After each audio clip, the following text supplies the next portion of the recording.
Okay, I think most of people are here, so we're going to begin. So welcome again, I'm Vi. I'll be your host today. Today we're going to talk about how to win and retain clients, and we're going to give you the agency drill book for 2025, brought to you by Omnisend. So today we're going to cover four main things that you might need to know as an agency. We're going to talk about the anatomy of an ideal agency team. We're going to talk about how to be the strategist your clients dream of.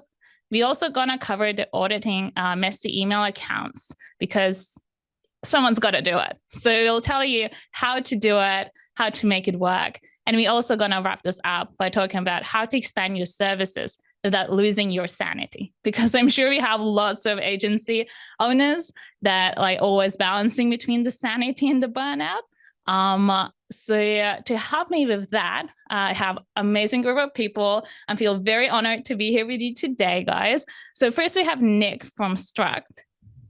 Sorry. Nick, would you like to say hello?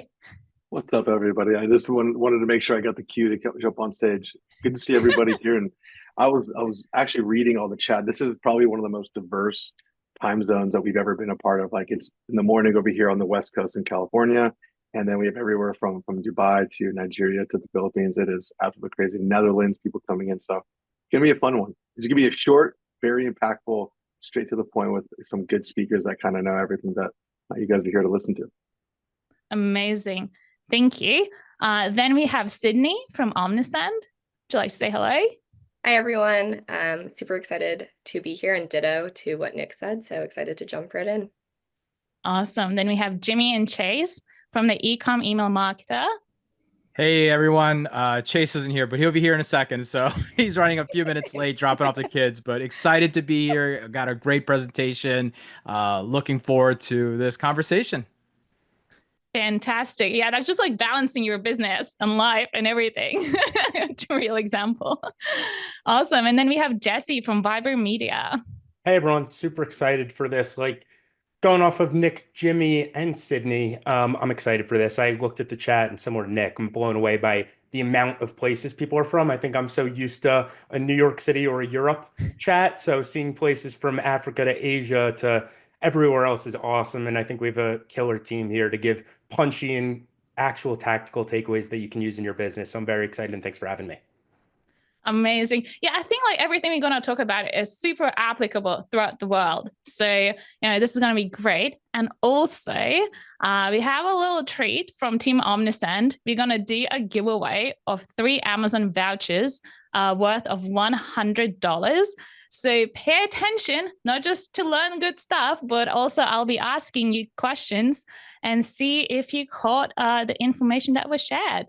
So one last thing, we have a Q&A box at the bottom of your screen. So if you have any questions, drop it there so we can see it and we'll try to answer those. We also have a team on today, so they're going to be answering the questions in the chat box in case they're very general. And also, this is being recorded, so you will get an email with the recording. So if you miss something, don't worry, you'll get all the info delivered to your inbox in a few days. Great. So we're ready to begin. Nick, you're up. Cool. We covered, yeah? All good, Vi? Yeah, all good. Beautiful. All right, so we have a quick little run through. It should take me about, let me make sure I get my timer set up, about 23 plus minutes. If I go a little bit long, please knock me, and if anything, I'll re-record it and send everybody kind of like the long form version of everybody. But it's early in the morning, and sometimes I like to get a little bit longer than normally.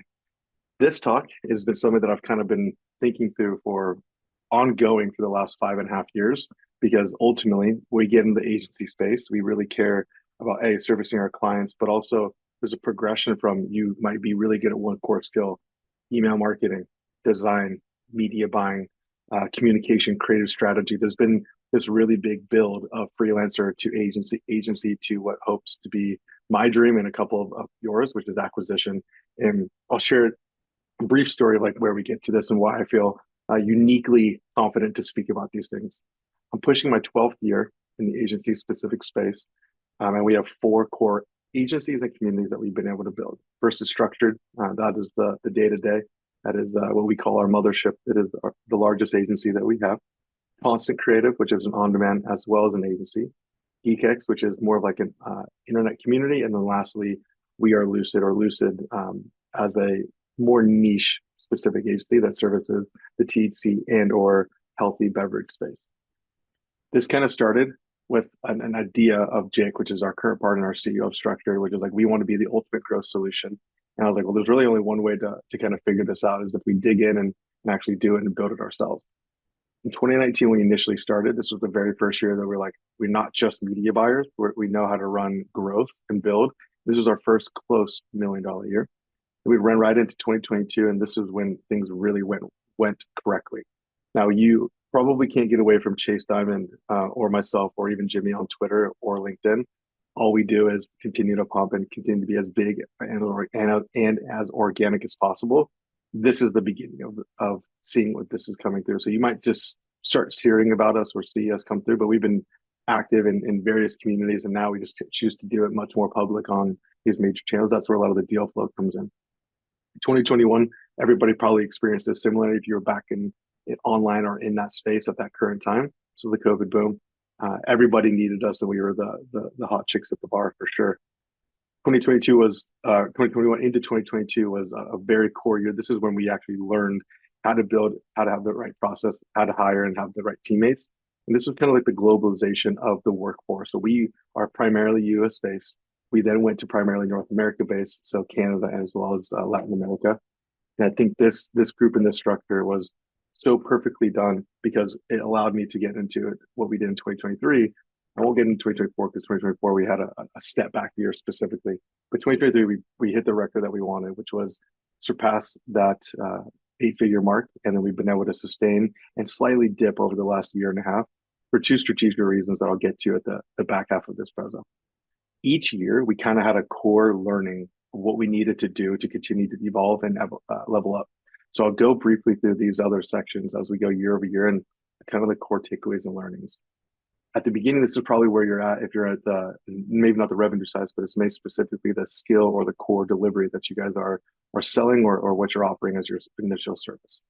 And really what comes down to is a two core area balance. You have the fulfillment and the establishment of what your skill is and how good you are. And then on the team, this is when you start figuring out like how much compensation or what is the commitment that they're going to give you. Overly, you have two different ways of structuring this. You have the systematic way of how do we find new partners? What is your lead gen? Are people coming to you consistently? Are you running paid ads? Are you doing organic content? What is that system of new leads or new partners finding you? And then do you have a way that you can clearly articulate, this is how we do our media buying. This is how we do our specific email campaigns, our flow work. Those are the two core anchors. And lastly is there a really clear way that you're able to retain these partners? This is the three buckets. This is agency life in a nutshell. How are we finding them? How are we communicating our ideology of how we execute? And how are we making sure that we're retaining our overall partners? Doesn't get any different. So for us specifically, this is where we really focus on our content creation, the event creation, as well as how many referrals we can grab, and at what time do we request these. When we're trying to execute the way that we media buy, at the time media buy, we're very clear in our media planning and our communication of why we're doing what we're doing. Our account structure could be unique at the time to what we're doing, and everybody has their way of like wanting to run media depending on the brand that comes through. For email, it might be the way that you address flows. It might be the way that you do your creative strategy or your briefing to your creators or the other officers and services that you have. Or in our last cases, our creative testing. And lastly, you're retaining your partners. So for us, there's really three core areas in this. Your Slack etiquette or your ability to communicate. Some people are still in email. No problem there. I think brands and partners are wanting to demand a lot more from us. So giving them the appropriate access and setting it very clear. There is an etiquette to slacking. I think we'll talk briefly about that. I think I have a screenshot of how we're doing it. The reporting and ongoing development of the overall teammates. This in a nutshell, if I were to just like pause and just stick and have conversations here, this is more than 40 minutes of combo, but we'll keep it going. This is where I want us to stay focused on. So what we're thinking about when we're building our systems of pods or team that are trying to manage paid media, it looks at how much are they getting? What's the compensation potentially for the teammates that we want overseeing this pod or managing this spend? We take a percentage of the total ad spend that they're going to be managed, the total amount of teammates that are going to manage, and these both can change. We might have an incredible media buyer that he or she might not be great at managing people, but they're really good at scaling themselves. So they might be a little bit more on the lone wolf side, but they still need a junior, they still need uploaders, they still need designers, they still need people that they need to lead. They might get a lower percentage of what's happening here versus if they maybe manage less ad spend overall, but they have a lot of good teammates that are a great teacher, you can apply different sets of multiples of how this goes. And then lastly, what this is built upon is like there's going to be an agreed upon base compensation. I felt it was important to talk about this specifically now is because as we come into a weird, how do you say this? If we come into a weird scenario where there could be a lot of people looking for work or whatever we're about to go through on a world scale, thinking through the unique way of incentivizing them or repositioning their comp could allow them to want to stay with you longer, especially if you have strong deal flow or people coming through. As we come into our last year or in 2020, this was something that was big for us. So this was a little bit of our step into the acquisition or an integration phase. So we knew we needed to expand, but when you go into team expansion, if you don't have clear processes for new hires coming into the core service, you can look outside of your core service and then look to try and offer another acquisition. So this is kind of what we did. When you're thinking about wanting to buy or wanting to build it, I think you have to think about this specific framework. Is this a strategic decision that we need to go into that can offer another service for one of our off of our initial core service? Or should we just expand the service that we're already good at and then just go deeper into that area? Should we build it? Is it best for us to build it? Are we the best people to build it? In our case, we were not. We didn't know email. We didn't know SMS. We didn't know design for retention. Is there other people out there that are doing way better than us? Absolutely. At the time, we were not the ones that we needed to call it. Can we make money with it immediately? So if we were able to acquire them, could we start paying back ourselves for this initial acquisition, and how fast could we do that? And lastly, can we build this cost effectively while maintaining the overall quality? If we could have acquired and then built it as much as we wanted to, or if we could have built it fast enough, this would have been the right path to go. And we actually did that with Chase's initial agency, Balance Labs, and Chase has been a best friend of mine for quite a while. We live literally walking distance from each other, and he's just been very, very good at teaching me and the growth. So he's a good man, and I appreciate him tremendously. When we look at the overall growth, so the team that we're trying to, as we look to acquire another team, this is the kind of core quadrants that we needed to really be able to provide for us. So overall, this company structure looks like, can they provide more revenue growth or make it more sticky? Can they be stickier for my clients to stay with us? So if we offered paid media, and then now all of a sudden now we offer, so we were offering acquisition, now we're all of a sudden offering retention. This is the perfect place for them to extend contract length and extend the ability for them to kind of be retained from us overall. Do we get access to talent and expertise? This alone is usually what we are acquiring on the agency front. Really high quality people. This is people are our capital, of course. And so this is the area that usually is where I'm okay overpaying or understanding the value when you know you have really core people coming in, because they're going to solve a lot of other problems that might potentially be in your existing agency. And then lastly, how much business development can they produce? We really don't want to be we really don't want to have another team be a part of us if they can't drive their own deal flow. We have our own, we know how to get it, but it's also a huge benefit when the person that we're acquiring is able to generate themselves, whether it's through a funnel, whether it's through a personal brand, what have you, but it is extremely important that we do it in that manner. 2020 was the big year. This is where we actually started to rebuild the overall org structure. Not that we've been integrating and acquiring, the revenue jump was specifically there for us. We changed our structure to the pod structure back in 2021, and we've been evolving and changing and playing with it ever since. But this was like probably the biggest gateway for me to kind of grow and expand initially, which is fun. And lastly, this is a lot of the globalization that we really, really focused on or went through. And we have a couple of good ways of doing this, but ultimately we needed to make sure that they understood American colloquialisms. They're able to communicate on specific time zones for the core team that was based in the States. And generally speaking, they were complementary or able to get the work done outside of core office hours, which was again something that was important to me and my initial team. We believe that we were able to save like anywhere between $2,000 to $8,000 if or 2 to 8x of what the current onshore salary would have been. This has changed now that more people there's more access to it. There's more recruiting firms to it. There's a lot of different platforms that you can kind of go and do this on. I would have done this so much sooner because this to me was what we needed to do to stay competitive. And I think if you are probably more there now, most people are there now than beforehand. This is a screenshot of all the job boards that we use across the world technically. And I would even say like this is a good market specifically in the Latin American community. So if you are looking for more, this has been a godsend for us. And if it doesn't open, please tell me because I might have moved around some of the Google Drives. Some of you might be structured this way. This is kind of the initial evolution of where we were. So we had all of account management, all of design, all of media buying. So we had heads of these core areas and departments, and they were assigned to the specific clients, but they never worked together in their own team. They were just like, I'm a designer. I am assigned these. I have my senior person above me that I can go to if I need help, my media buyer, etc. I didn't like it, but I liked it for these core reasons until they actually started to be detrimental to us because we needed to be very much async.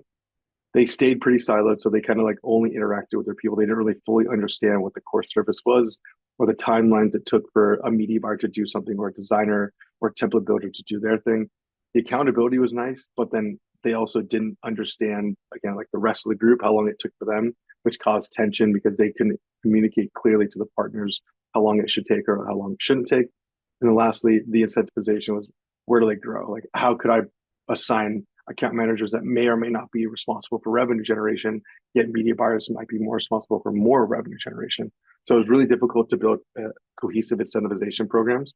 So we had to go to the overall pod structure, which as you have a senior person that's more communicative to the client as well as setting strategy and direction, they're de facto the point person. And then that the money that's generated from within that pod, they have minimum revenue targets and they're able to all share in the upside because they're all working and communicating together. Like honestly, a true marketing team, right? I think a lot of agencies forget that we are just massive glorified marketing departments that work on behalf of many people. It's the same structure, it's the same system, it's the same way of communicating. The output is the same depending on the service from the acquisition side or the retention side of you, but we are a team that does marketing, hard stop.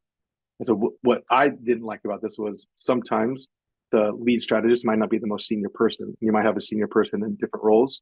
So the leadership of who is who to where to go to when problems hit the fan didn't really necessarily work. So we kind of did a unique structure overall. The teams still were disservice in each pod structure similar to before. But now what they ended up having was they had heads of or leads of their area and their core departments that we were offering. Yet these people, usually this would be tiered. So you have the juniors that we're managing, you have the seniors right above it, and then you have leadership above that. These leaders, seniors, still needed to fulfill. They still needed to be on their own pod team, but they were the go-to person that was in charge of setting direction, making sure we're changing processes, making sure that we're progressing juniors into seniors and seniors above this and growing the book of business. This was their core competency and their role, but then they had less brands. More important, other brands are tier one or A+ brands. And then they were also responsible for the development of the rest of the team. This is what really was a game changer for us that allowed us to kind of move into different sets and stages. We have two templates. One is pricing out salaries as well as desired margin. So this would help you kind of like pod build, if you will. And then you can kind of fluctuate, play with how many clients, what is the service that I need to potentially provide, and where's my next hire coming from. So I would say this is a nice place to little play around. So feel free to screenshot and grab it. Of another one where it's like, this is more on an individual pod basis. This is more around a team of pods that are working within themselves. I would play with these and then start understanding like, where does my offer need to be? What does my price per employee need to be? You can go from an hourly state or you can just go to general salary. But these two documents are something that I still personally play with when I'm trying to think about hiring or even justifying going onshore versus offshore. You can kind of keep the recruiters and everybody in line when you need to know and manage your overall margin. So I hope you have something like this already. If you don't, this will probably get you 60, 70% of the way there. Two caveats I'll add in there is where we like to be now is we do like to put people on part-time or a contract-based work first. unless it's an extremely senior position. And at this point, I would need them to come in and work through scenarios. I'm committed to them full time, but they're definitely on a strict probation period. But usually the more senior they are, the less they're likely to do like project based work specifically. Some of them will. I won't push this. I'll start there, but I won't necessarily push this.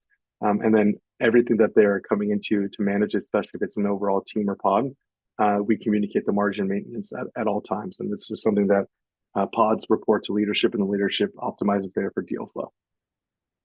2022, this is pretty similar to what we wanted to do on when we first acquired Chase's team. We then went on a little bit of an acquiring spree, and 2 more people come through just to expand the initial offering.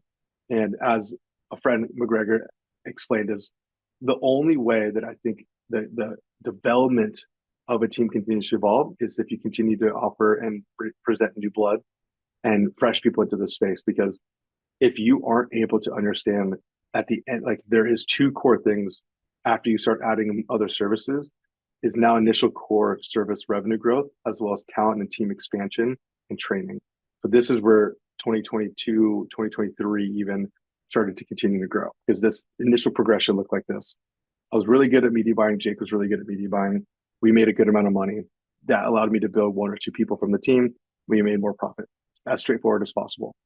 This is the safest way and easiest way to go, and find a couple of juniors. Once you're able to close a couple business, your business, the revenue that you want to make is up to how hard you want to work or how much deal flow you can find. Pretty straightforward. We did a different path, and I think this is the one that we're in it longer than I thought. And now I'm hoping that maybe 2025, 2026 is a really cool year for us. So instead of doing what we just talked about, we then built it even larger. Thought we could make even more money. We started adding email, UGC, more web dev CRO. And I think at this point, we'll be able to kind of turn into like the acquisition that I'm hoping to potentially have, or we could be a platform and continue to buy other agencies on the structure platform itself. I think this is a lot longer than I wanted it to be, but because of what we've had to all go through, we've never gone through a pandemic before. We don't know what we're going through currently. I'm happy to at least have a profitable business that continues to print and meet incredible founders like Fiona and Jake, and I continue to be in it on a day-to-day basis. 2023, 2024, and then now what's going to happen in 2025. I'll wrap up 2024 since I don't have it fully here, because it was the first time in our company history we went backwards. We lost revenue because of decisions that we made. I won't talk about it yet, but I'll briefly go into it towards the back half of this. In 2023, we went into contract expansion and then non-founder sales led. We were able to get by from myself, Chase, and Jake on doing 90% of the deal flow or 90% of the deal generation, as well as deal closing from the founder side. In 2023, it was the first time we started to trust the sales team, as well as build enough decks, processes, and downsells that allowed us to start to believe that we are able to find growth or have other people interested in potentially acquiring us. And so when we're going to acquirers, these are the core areas that they really actually care about. And we made that decision consciously in 2023, then had to rebuild in 2024. And now what we look at 2025 as a launch year, or almost like a rebirth, rebuild year. And I think it's the right time to do it, especially if you're really good at what you're doing now. There's going to be a lot of demand for high quality work. What looks like this is they care about revenue growth, of course, but it's actually a little bit more nuanced. They want to see like your month over month growth year to year. January 2023 to January 2024, January 2024 to January 2025. They want to continue to see linear growth, because this will count for 1 or 2 or even a quarter of poor growth or stagnation, because they need to see the story. Like if you're a slow close January to March, understood, but it can't be another Q2 that's slow and a Q3 that's slow unless there's a real story as to why that's happening. Our LTV expansion, how many different services, and this is usually the discussion you have, like, well, Nick, I'm really good at running paid media, but I'm not necessarily incredible at doing email. This might be the perfect opportunity to develop somebody internally, find a small freelancer that you can give deal flow to and take a kickback so that you're able to generate revenue off of these leads, stay close to them, or you can continue to look for small acquisitions, which is definitely available. I think there's a lot more people willing to do this now into whatever hardship that they're going to go through. And lastly, we have revenue LTV retention. It's pretty straightforward to speak for itself. and this is the management of revenue per employee. I used to have a metric I tied to this, and then I've actually been debunked many times. So I'm not going to throw a number out of like what the target revenue per employee is going to be, especially when you have offshore employees. This number is going to skew. So I think there's an onshore and offshore revenue per employee that's important to reach. I don't have a number for you to shoot for, unfortunately, because my numbers are all over the place and functionally.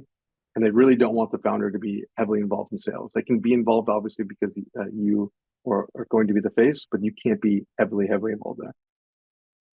Lastly, what we needed to understand is the team growth.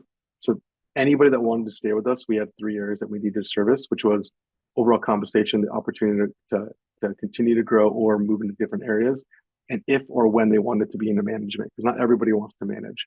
But this is the overall positioning. What we found out for service expansion was that if we can keep people on paid media, generally speaking, we'd be able to get them onto retention. If they were just on paid media, they were likely to stay with us for about 4 months initial contract period. Maybe we can stretch them to 6. We added an email. Now they're sticking with this 8 to 9. Some of them are past 12, which is incredible because of the service. If we were able to add them into CRO, then they were seeing just a small, maybe a month or 2 months longer than them. And if I was able to do retention or just CRO, we had a growth. What this map shows us is like, you need to know, like, what's the initial touch points? Kind of like if you're running an e-commerce store, what's my hero product? And then what am I going to use to keep them stickier, coming back and buying with us? We knew that if we could find their way into multiple services, the longer they stay with us, the more they'd be with us. So that's LTV expansion and LTV retention. Both of those metrics extremely important as you continue to grow or looking to hire or look to overall partner. And we found our path. I think the last thing I'll talk about when we're going through right now is we believe that there's going to be a lot of hard conversations with our senior leadership that are wanting to make sure that we are established as a good enough company to get through whatever we're going through. It's all in the news in America. It's all in the news across the world. And I think this is a great place to double down on those that are really nationalists, the ones that really wave the flag of your company, or ones that are necessarily just like more opportunistic, or they might be interested in being half-time with you or half-time on their own, that they can get paid elsewhere. I think these are very real conversations that can happen, and they should happen, especially now. It was a lot, but I told you that I'd be able to finish in 24 minutes. I got 16 seconds left. So thank you guys so much for the opportunity to speak with you. And I will say it might be hard now, but it's not going to be this hard forever. And I do still think after 11 to 12 years in this space, being in the agency world is so worth it. You learn so many skills, and it can translate to something else right on time. As I was listening to you, I kind of was thinking about our audience, because we have such a range of people who are just starting off, people who are just growing their agencies really fast. So I think for those who might be a little bit small, I think this kind of gave the opportunity to dream bigger, see what's available and kind of get the structure in their mind. Look, I think I really do miss, and my CEO would kill me I hope, Jake, if you're on this, I apologize. I miss being small and lean. I miss having like 5 to 10 people on the team, and not even from like a money standpoint, but you knew everything that was going on within the company, and it felt good, right? And I think when I stepped out and let Jake be like our CEO and our lead in, I think it was like 2022, 2023, I really had a refined purpose. And I think some of us that are so used to doing and find value in the execution, take a look at leadership, take a look at mentorship, take a look at like what else you can provide other than just like your core output of skill. And I think a lot of the smaller or just starting out execution people, they're like, I'm really good at this core skill. Yeah, you probably are, but maybe get 1 or 2 people you can lead, and you might be surprised. Absolutely. That's a good point. Like, you might be surprised. You just need to try it. I really like the example of the freelancers, get one and then focus on, acquisition and other points. Just try it. Yeah. It's true. And what's interesting to us, like we'll find some employees that come to us and like, hey, by the way, I have like 2 or 3 clients on the side. We're like, cool, good. That means that you were able to convince them to work for you, sales. You were able to fulfill and deliver on the things that you're responsible for. 2, you maybe have 1 or 2 people supporting you. 3, and it's actually an attractive draw. And obviously we got to make sure incentives are aligned and you're not overspending time there versus here. But it actually is more appealing than someone going like, I'm just hoping to get started in this space. You're already working, you're already active, and you're continuing to grow. And sometimes you need to kind of like want to plug into a larger I call it like an agency is a Wi-Fi network that you provide signal and information to everybody. And I think if you plug into the right one, it's worth it. Absolutely. Thank you so much. Just a note for everyone, we will be sharing the slides in the recording as well. So if you didn't get a chance to snap the QR codes or access the docs, you will get it in the email. And I really love the cheat sheet with the Excel, where you can put in all the numbers and see what's happening with that. Everyone loves a sheet. Yeah, everyone loves a good sheet. I'm going to jump into the chat. I'll start answering any questions, and I'll just stay on a little bit longer just to keep you on track. Yeah. Thank you. Fantastic. Thank you so much. Great. And I could see in the chat that people are loving you, Nick. So I will try to get you on in the coming months as well. I think you still have a lot to say. Thanks, guys, for the time. Awesome. Fantastic. All right. Awesome. So, hi, everyone. First off, I just want to say I'm super excited to be here with you today. Just talking with all of you because you are also at the heart of your customer success. So I lead our customer success team here at Omnisend, but you guys are also the ones building the strategies, launching the campaigns, solving the problems, and sometimes convincing clients to listen when it really matters the most. So that's not always easy, especially when you're trying to prove your value, show ROI, and then also keep clients engaged long term. So today I'll just walk through exactly how to make yourself as indispensable as possible. We'll cover ways to prove your value in ways that your clients actually do care about and build relationships that turn into long-term partnerships. Plus, I'll just share a few real examples, everyday tactics, things that you can start using right away to keep your clients not just happy, but loyal, and then also growing with you. Okay, so we'll just dive right in. So to kick things off, I want to show you exactly what this looks like in practice. So let's take a quick look at a real client scenario. When we saw this in one of our clients' accounts, let's just say they were not where they needed to be. We needed to definitely take some action. Open rates were extremely low, click rates were low, conversions were even lower.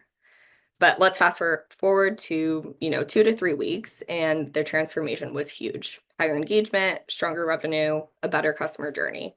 And most importantly, a client that trusted the process and was really excited about the results. So what changed? How did they go from a 5% to a 70% open rate in just a few weeks? What helped take this account from struggling to scaling? Let's unpack that because exactly where you as the strategic partner is going to come in and help this client get there. So why did the client not just turn when he saw those poor results? How do you go from struggling to prove your impact to becoming that indispensable part of your client's success? The answer isn't going to be just running those campaigns. It's going to be about delivering measurable value, tracking the right KPIs, and then building those relationships that keep the clients coming back. So that's exactly where the customer success mindset is going to come in. Just like we at Omnisend act as those strategic partners for our customers, you're going to have the same opportunity to do for your clients. By proactively guiding them, optimizing their strategies, and proving real results, you become more than that just service provider. You're going to become a trusted go-to expert that they just can't afford to lose. So let's break it down. What is that role of a CSM at Omnisend? We're going to be that strategic partner who supports growth by providing personalized, actionable recommendations based on data. We're going to do this by aligning with brands' goals, KPIs to drive strategy and results. But maybe most importantly, we're also super passionate about e-commerce, marketing, and then helping our clients succeed. So how is this going to be similar to you?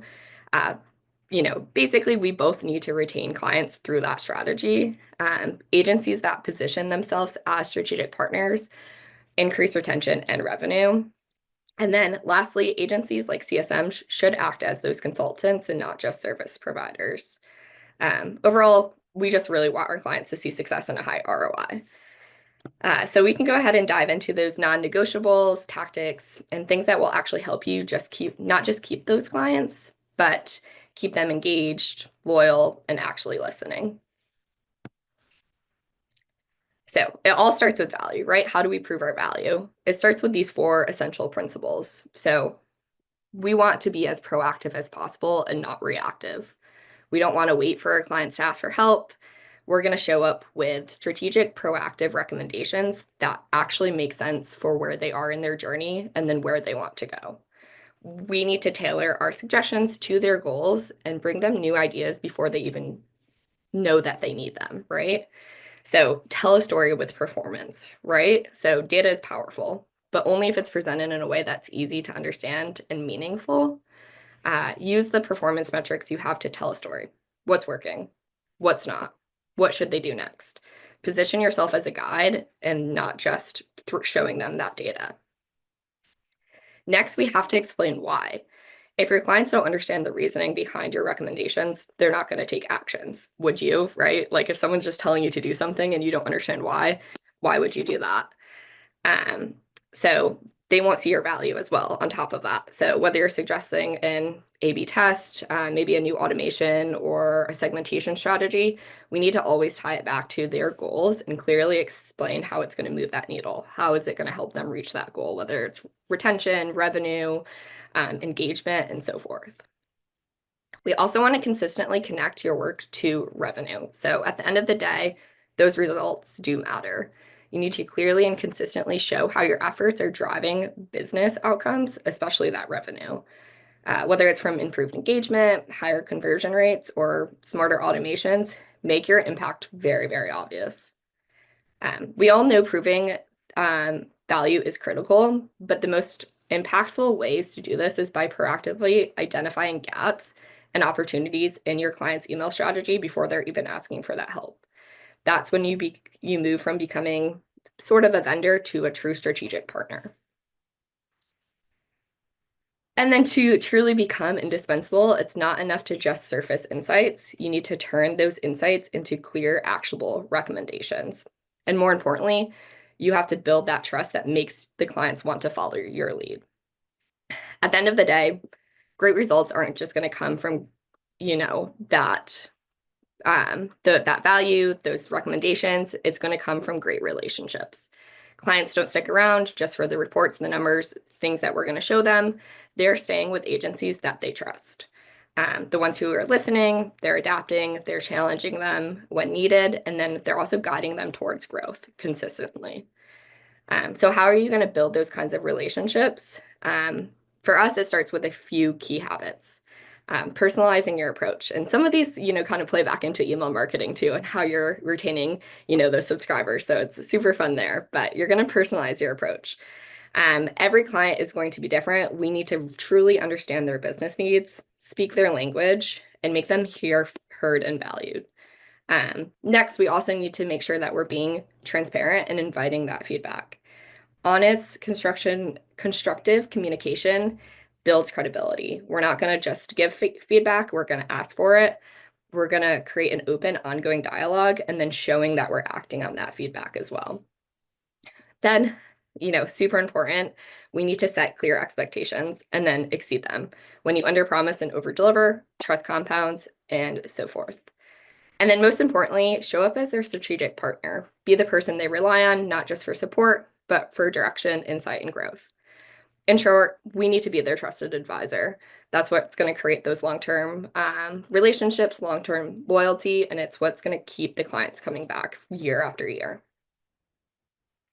So once you've established that trust, the next step is going to ensure your clients see continuous, tangible value day in and day out. The three main tactics that have really worked for our team here at Omnisend, in the sense of retention, is going to be successful onboarding that sets clear expectations and a true understanding of those clients' goals, business reviews, and then day-to-day engagement, just focusing on that proactiveness. So as you know, how you're onboarding a client sets the tone for everything that's following. It's your first opportunity to build trust, establish expectations, and show them that they've made the right decision by choosing you. So our onboarding experience here at Omnisend is designed to create a seamless strategic start to the partnership, one that builds momentum from day one. So it really all begins with a migration assistance, where we handle everything from template transfers, contact imports, to recreating forms and workflows in their account from their previous ESP into Omnisend. This not only removes friction, but sets the foundation for long-term success.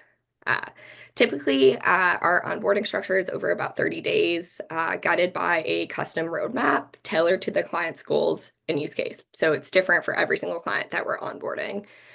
From the very beginning, we're focusing on setting clear expectations on both sides of what we expect. So, and getting aligned on what success looks like for them and what we know success looks like for us. A key part of that success is ensuring clients start off with strong deliverability. We all know how complicated deliverability can be. So if that's not strong from the beginning, it's going to be a mess moving forward. So we create a custom domain warm-up plan for each account based on their sending practices, past performance, engagement, all of those questions that are super important to ask. It's not just a technical step, but it's also a real chance for each CSM to build early trust with their new client, showing that we're proactively protecting and investing in their performance from the get-go. So throughout onboarding, we are walking clients through Omnisend's tools, strategies, and best practices, making sure that they feel confident as well. But we're also making sure that they see value immediately, right? If their main goal is revenue, we're not waiting to enable, anything in their account. We're going to act. We're enabling high impact automations, think perhaps in abandoned cart flows right away, just so they can see tangible results early in the process and then continue to build off of that.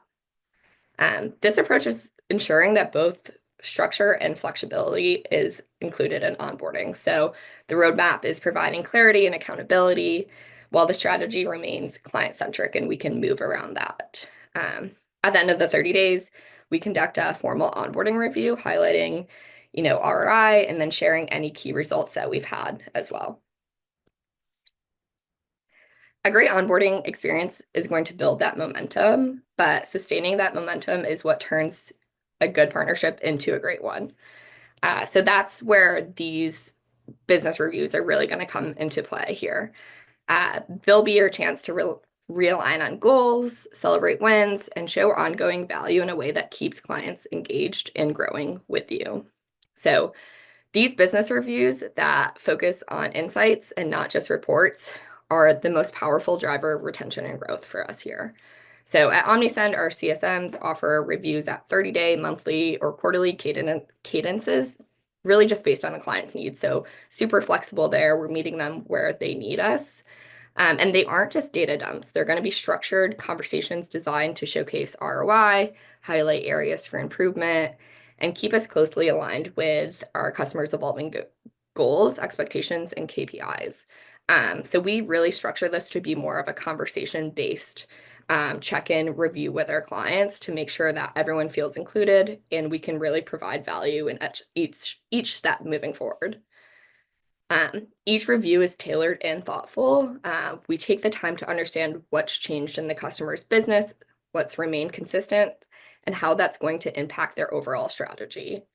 The context allows us to deliver truly impactful, relevant recommendations that meet them where they are and guide them towards where they want to go.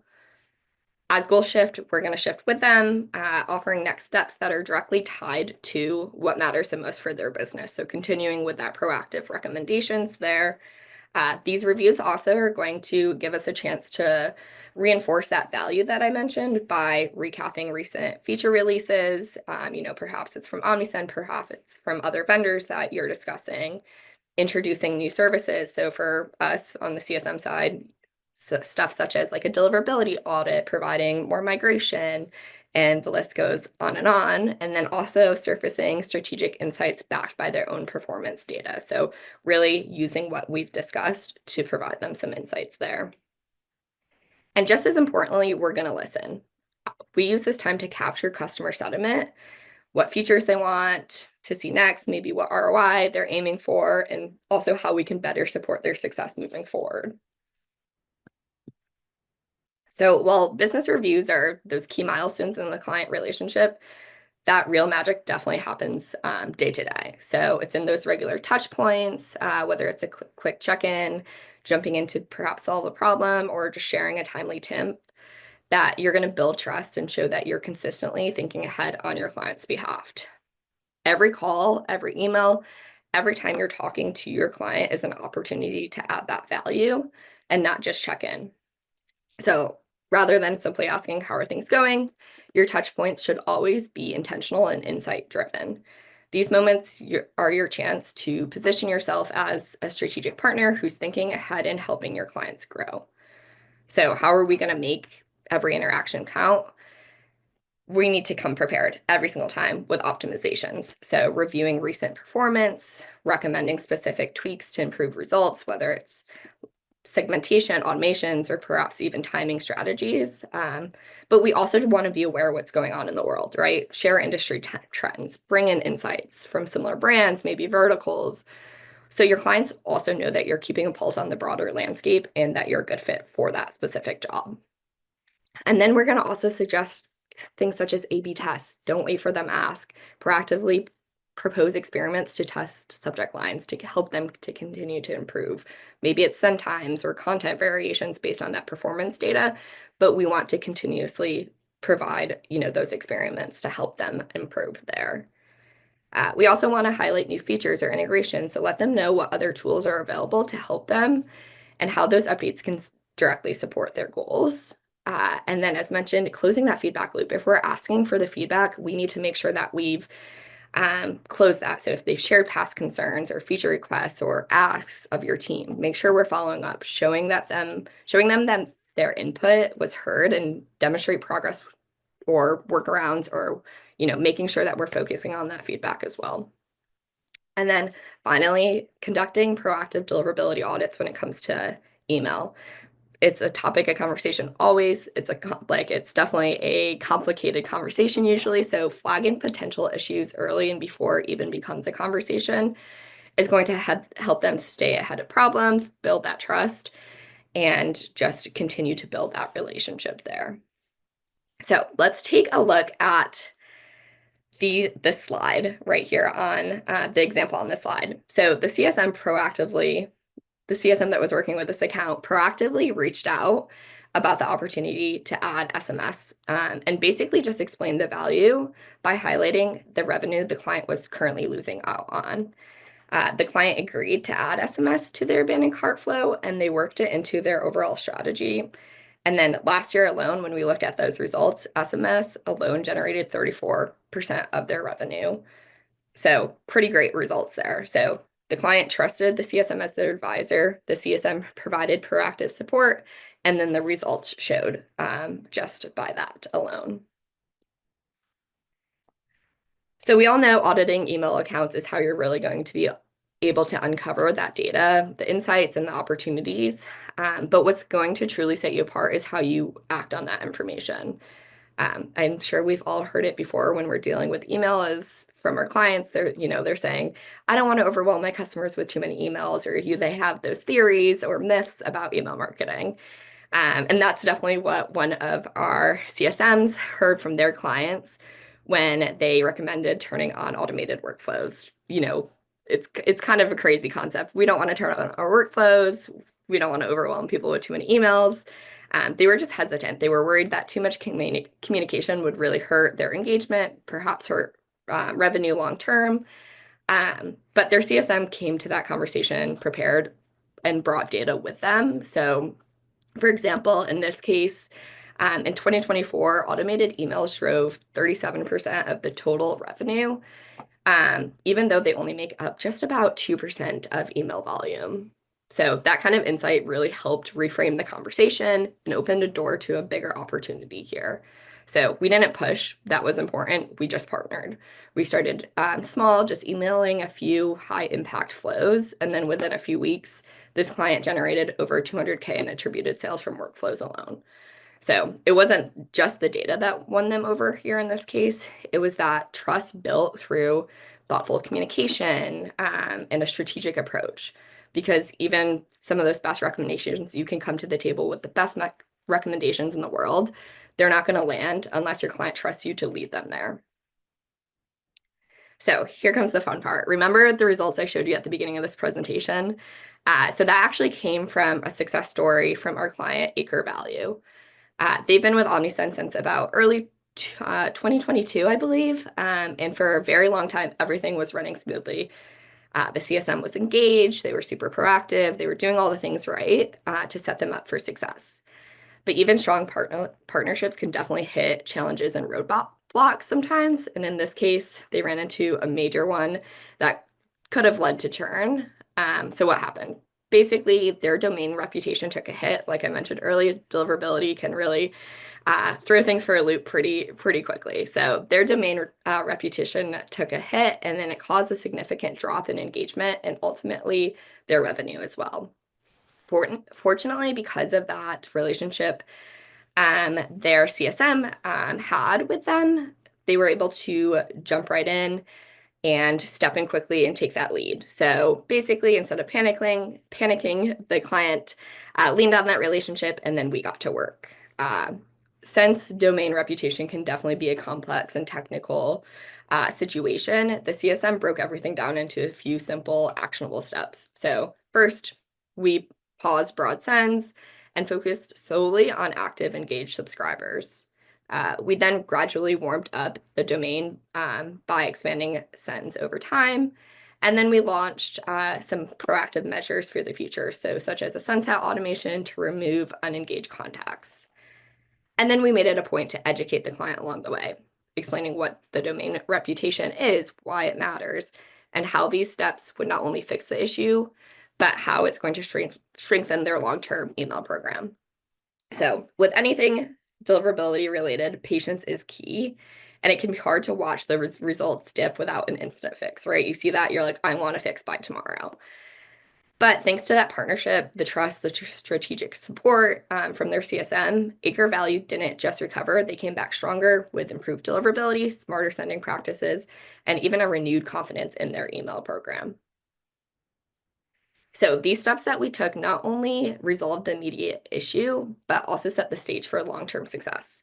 So open rates and click-through rates saw a significant increase, demonstrating that the domain reputation was being restored and engagement was back on track. Website traffic grew as more subscribers were able to see and interact with emails. It drove more visits to their site, more conversions. And then most importantly, we had a very, very happy customer, one who not only appreciated the solution, but also felt supported and valued throughout the process.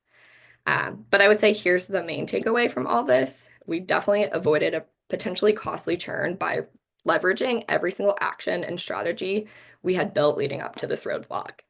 It wasn't just about fixing this domain issue in this case. It was about everything we had done prior to the challenge that set the foundation for success.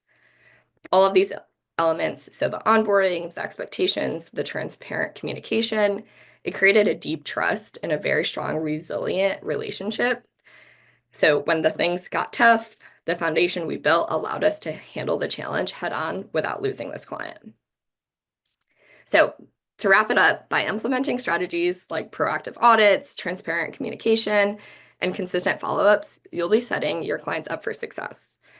When your clients succeed, you succeed because they're going to stay loyal, they're going to expand their partnerships, and ultimately they're going to become advocates for your work as well. So the most successful partnerships are built on trust and strategy and a deep understanding of each client's needs. So just like the feedback we've heard from our clients, you too can create those strong relationships and then keep the clients coming back year after year. Oh, fantastic. Thank you so much, Sydney. Something that really stood out to me from the get-go was you were talking about telling a story.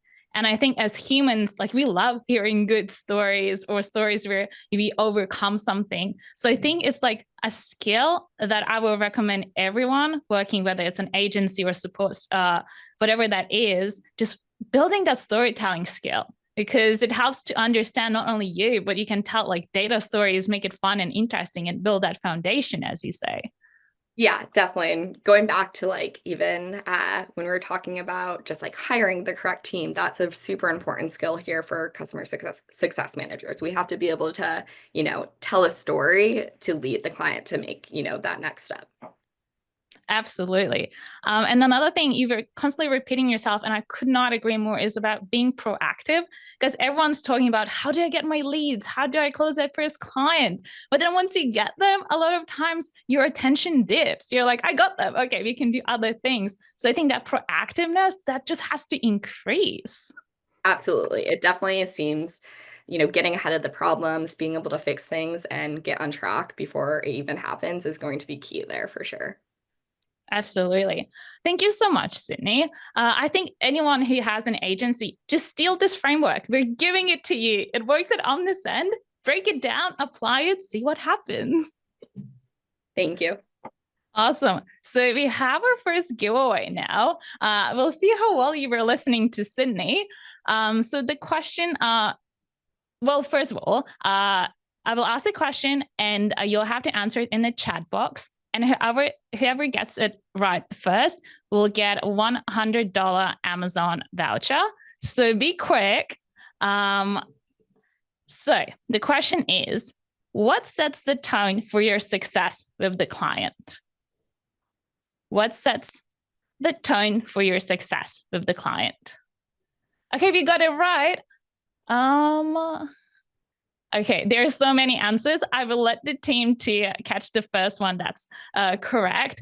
We'll just ask you to send us your email to us, but all instructions gonna be in the chat.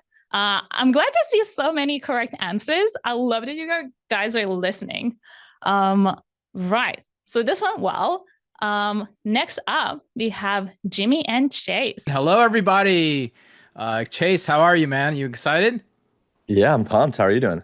Good, man. Thanks for waking up and jumping on this thing. Of course, I once I missed it.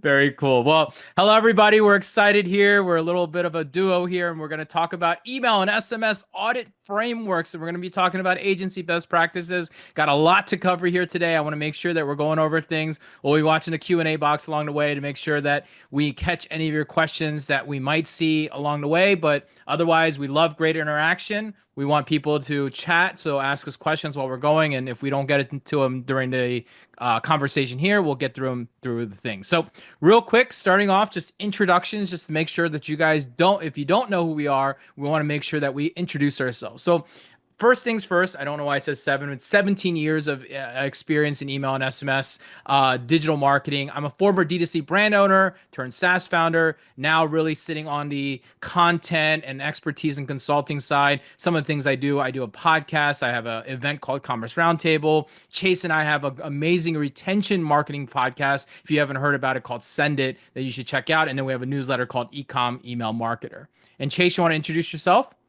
Yeah, self-proclaimed email marketing nerd, partner with Nick at Structured, recently named as the #1 influencer to follow by Shopify, built a couple agencies, had an ecom brand, and really just excited to be here.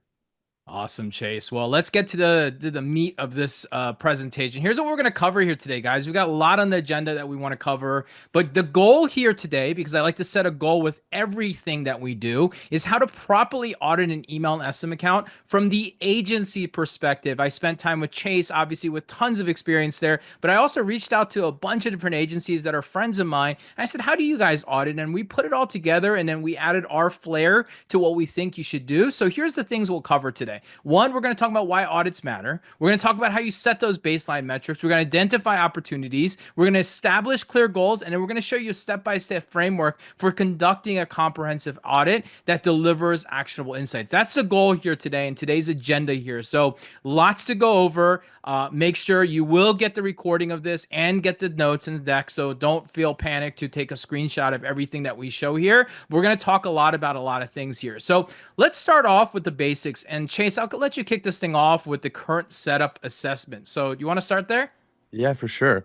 Yeah, and some quick background. So I actually did my first audit as an agency back in 2016, and back then it was like a Word document or like a Google document. I had no clue what I was doing. Fast forward to today, we've done hundreds and hundreds of audits, and an audit really is a great way for you as an agency to accomplish a couple of things. #1, it really serves as the roadmap for you and your team to be able to understand, if you were to land this account, and hopefully you will, where are you going to start, right? Like, where do you on this roadmap start to get that first win for your client, right? The goal should be to get that first win for the client. And then additionally, it's for the client to really understand that you know what you're doing. There's so many email marketers nowadays. Everyone says they're the best. Everyone says that they're experts. Everyone says X, Y, and Z thing. The audit's really where you prove it out. you're able to really intimately share your kind of details on their account and make sure that they know that you actually are an expert. So that's why the audit's super important. And kind of starting at the top with what's on my screen, it starts with the very basic things of like figuring out what platform is the client using. Are they using Omnisend? Are they using one of the others? What does that look like, right? And then from there, it's trying to adjust and kind of understand, like, is the data properly connected and is it flowing in?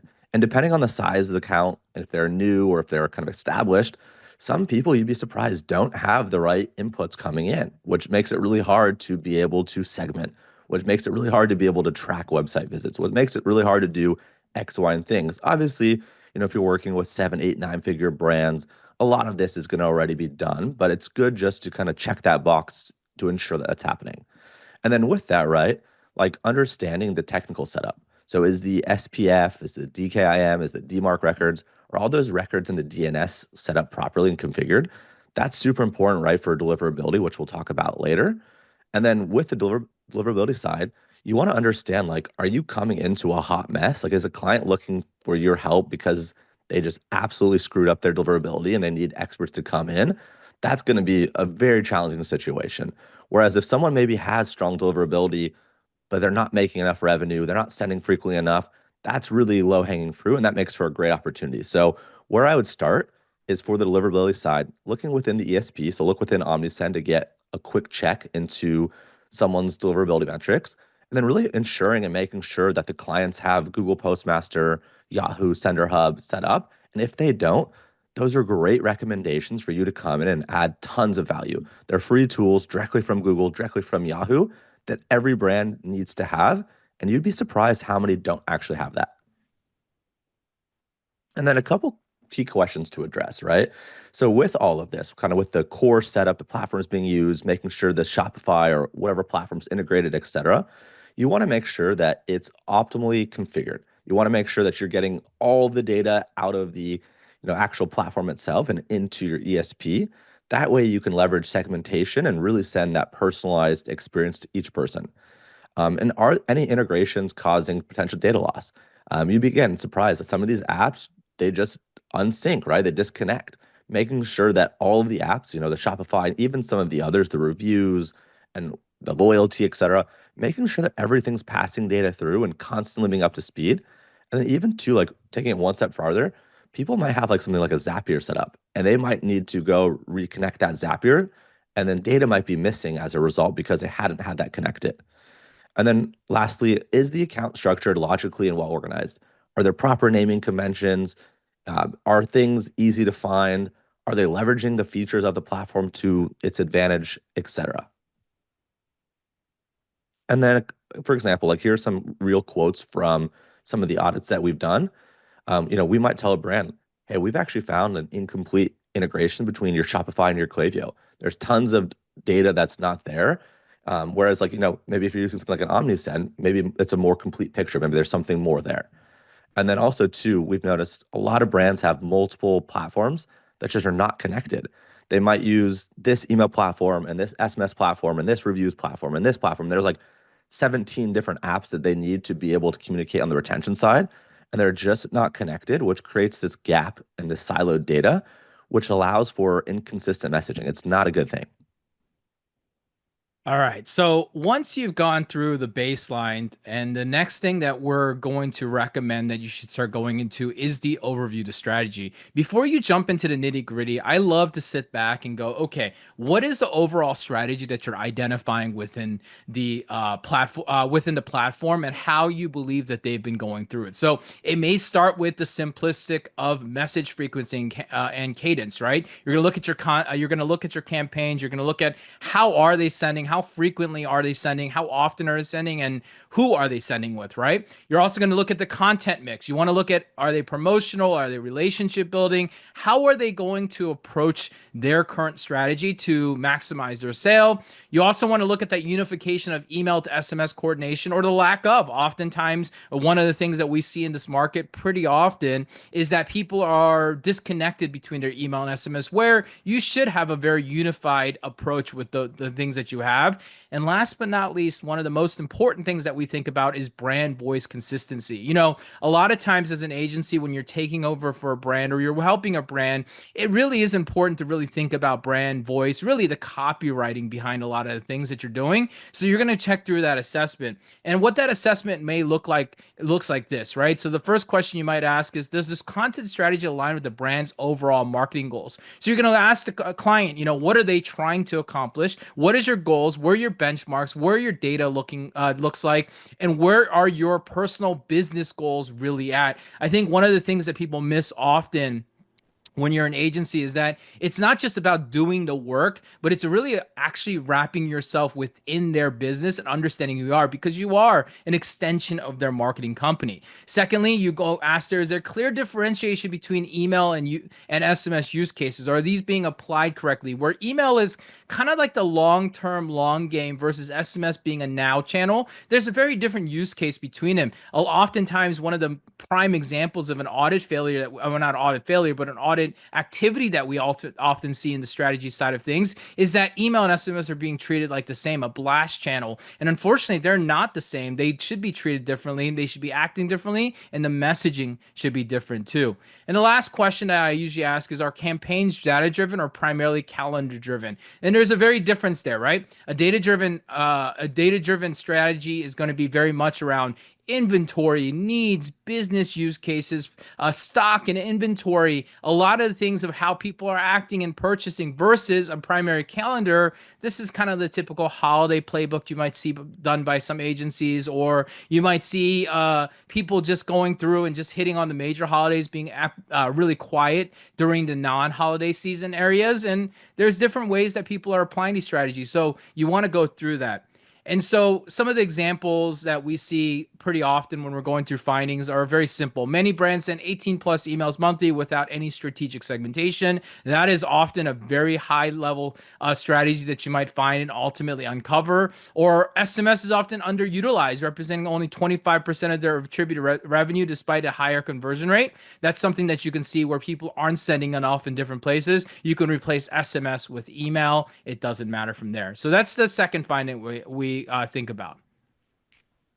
Cool. So now on the attribution and performance side, attribution is one of those things that everyone seems to have an opinion about, and every account seems to do differently. I'd say on kind of the next slide, typically we're seeing, whether you're on this ESP or another, most often it's kind of like a 5 or a 7 day kind of default attribution window.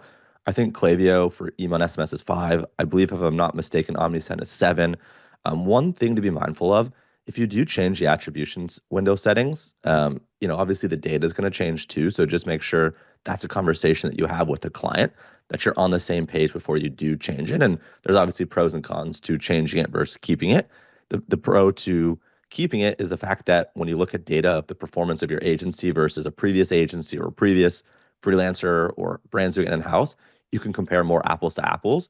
Whereas if you change it, that kind of becomes a different conversation. And then additionally, some of the stuff that we're looking for is when we get into an account, what's the breakdown between flow versus campaign revenue? Is there a landslide? Are campaigns just absolutely destroying automation or flow revenue? And if that's the case, how do we double down on sending campaigns? But how do we also get automations to contribute more revenue? Because those are low-hanging fruit. There's tons of engagement there, and I think that's an easy piece to do. So again, if you're an agency coming into an account and you notice things being really off base, that's a huge opportunity for you to come in immediately and then just double down on more campaigns to the right people, but also working really quickly and diligently on building out the automations, adding more emails to existing automations, adding new automations entirely. And then additionally, so like outside of just looking at flow versus campaign revenue, say for email or SMS, we're actually looking at how much does email contribute versus SMS contribute, right? If you're leveraging both channels, maybe SMS is newer, maybe it's contributing less. How do you grow the SMS list? What's kind of the ROI versus the cost there? Is that a good channel for your demo? If you have an older demo, if a brand is working with people, 50, 60, 70 years old, maybe SMS should not be driving tons of revenue. Maybe SMS shouldn't even be used that much entirely or at all. Whereas maybe if you're working with a younger demo, let's say 18 to 25-year-olds, and SMS is underperforming, that's probably a great place to go start and drive more revenue. Just don't be too aggressive and annoying. And then lastly, right, with all of this, you want to consider kind of last click versus multi-touch. So to kind of really quickly explain that, so last click would say I sent an email and the email had the engagement, that would essentially be on a last click model, the attributed sale or the attributed action that we're looking at. Whereas if there's a multi-touch and you're sending, let's say, emails, SMS, maybe even ads, etc., you would kind of factor in and kind of weight the different channels that contributed to that action within kind of the appropriate attribution windows. So again, no real right or wrong. It just depends on what people have been doing. And with this, a couple different kind of metrics to review. So when you're looking at kind of the revenue attribution percentage, so for email itself, it's not uncommon to be in the ballpark of 20, 25, 30, 35%. And if you are adding in SMS, your retention activities could be upwards of 40 something percent if you look at the two channels combined. And then with the flow in campaigns, obviously the ratio here is going to depend. If you have a really, really large email list and you're just hammering campaigns, obviously, right, you're going to probably be in favor of campaigns in terms of the revenue percentage. However, as close to 50-50 as you can would be fantastic. 60-40, 65-35, right? That's okay too. But if you're looking at like 80-20, 90-10 in either direction, that's an easy place to kind of focus on. And then a couple other things is revenue per recipient. So we're looking at how effective are the emails that we're sending. In terms of some of the automations, the revenue per recipient is probably going to be pretty high. In the case of like a welcome series or an abandoned checkout, in a campaign, depending on what you're sending, it may be low, it might be medium, it might be high, but really focusing on optimizing for that is important. And then also too, like with attribution, again, it's not perfect. As mentioned, people have different types of ways of looking at this. The most important thing is to look at the trend line. Is attribution for a specific channel that you're managing, in this case, email and SMS, are you making more money? Is it improving or is it declining? And if you're improving, it makes it easy to be able to hopefully continue that relationship with a brand as a service provider. And then kind of example findings. So for example, this was just one thing we pulled out of an account. So email was currently driving 21.05% of revenue for one of our clients before they started with us. And our goal with them was, hey, our goal for your benchmark in your industry is to get you as close to that 35% give or take as we can. And we're going to be working towards that over the next 3, 6, 9, 12 months, whatever that time frame was. And then, as mentioned before, kind of the flow campaign split was 20-80. So that had a really heavy reliance on campaigns rather than automation. So it's great to drive money from campaigns, but you also want to drive money from automations. Cool. Then the fourth step, obviously, when we're continuing to move through this thing is to jump into deliverability. Chase and I, we talk about deliverability becoming more and more important in 2025 and beyond. And as a retention marketer or even an agency especially, if you don't have someone who has a deliverability expertise, this is when it's starting to become more important because these are the things that you want to start thinking about. Now, obviously there's different benchmarks and different things that come into place, but here's where we start really thinking about when we go through it. And these are the 4 things that we focus on when we think about metrics. So first things first, we think about inbox placement rates, and we're talking about it at a TLD level. So we're talking about your Googles, your Yahoos, the Verizons, your Microsofts. You really want to look at them at an independent level, not at an overall level, because an overall number is not going to help. In fact, you want to continue to jump in there and look at things like open rates. Look, open rates aren't really ideal anymore. They're not realistic. They're not accurate. However, they do still show you at least a trend line, and they're still relevant information. So you want to have those information points and something you want to dive into.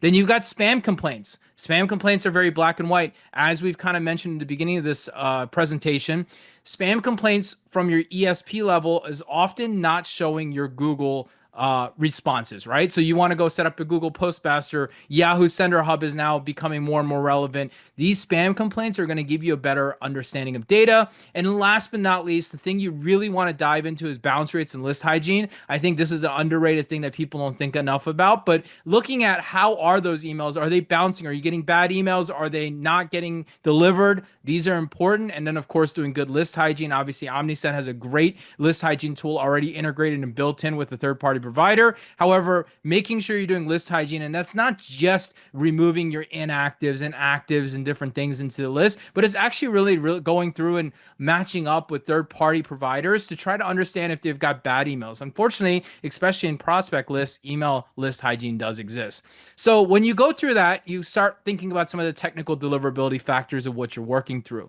So one, you're working through the domain reputation and the IP reputation, both that you're going to be able to figure out pretty quickly. And because most lists, at least in the United States, most lists are very heavy Gmail representative. If you set up your Google Postmaster tools, you're going to quickly see how your domain reputation is doing on that side and how your IP reputation is doing specifically to your domain and how the overall delivery is going to be. We already talked about this, but making sure that you've got technical authentication. There's a ton of free products out there like MX Toolbox, for example. You'll be able to set up your SPF, DKIM, DMARC, and just validate and check those. It's always good to do that. You'd be shocked how many people don't have the most basic parts of those SPF and DKIM set up.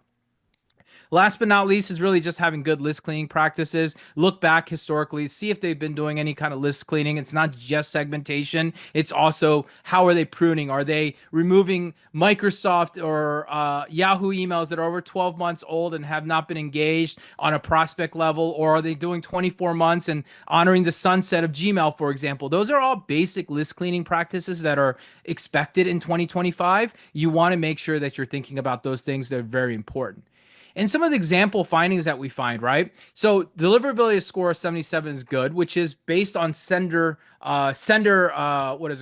score, which is something that Microsoft, for example, leans on, right? Those are how they lean on. So it shows that it has so strong open rates, but a poor click performance. That's something you might see, which does hurt because open rates are not measured. So if you go to Gmail specifically, Gmail will tell you they do not measure open rates.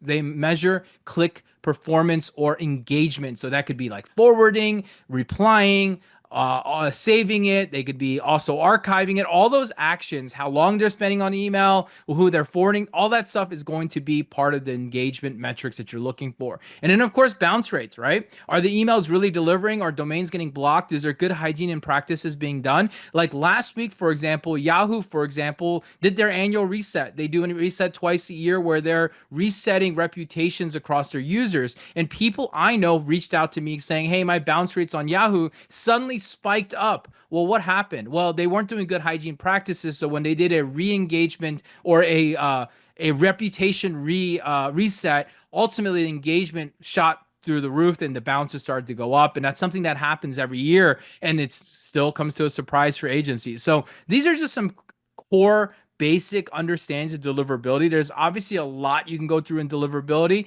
Chase and I have a great pod called Send It that you can listen to. We talk about this stuff all the time, and we have a great one about deliverability that we just shared recently. So go check that thing out. With that, Chase, you want to talk about audience and list health? Yeah, let's dive in. So on the next slide, let's see. Essentially, what we're looking at here, a couple of things. So we want to understand kind of the list growth rate and sources. You'd be surprised, how many brands and agencies have no clue what percentage their list is growing at or how many people they're growing each month. So you definitely want to check because it's important to get a baseline of where you're at, and then B, with that, right? Like how do you improve the list growth? And it's basically how do you optimize your pop-up forms? How do you get more people at checkout to actually opt in? How do you embed email collection forms within blog posts and kind of high traffic pages? How do you leverage even things like back in stock reminders to be able to get people to enter their email when an item goes out of stock? So there's a lot of different ways in which you can optimize for collecting more, but it starts with getting a baseline. And a lot of these recommendations I think are going to be really impressive to prospective clients because list growth is probably one of the things that they're focused on the most. The more leads they can capture, the more relevant leads they can capture, the more people you can contact, and therefore the more chances of conversions that you have. And then with that too, when you audit an account, oftentimes you're auditing another agency's work or someone else's work.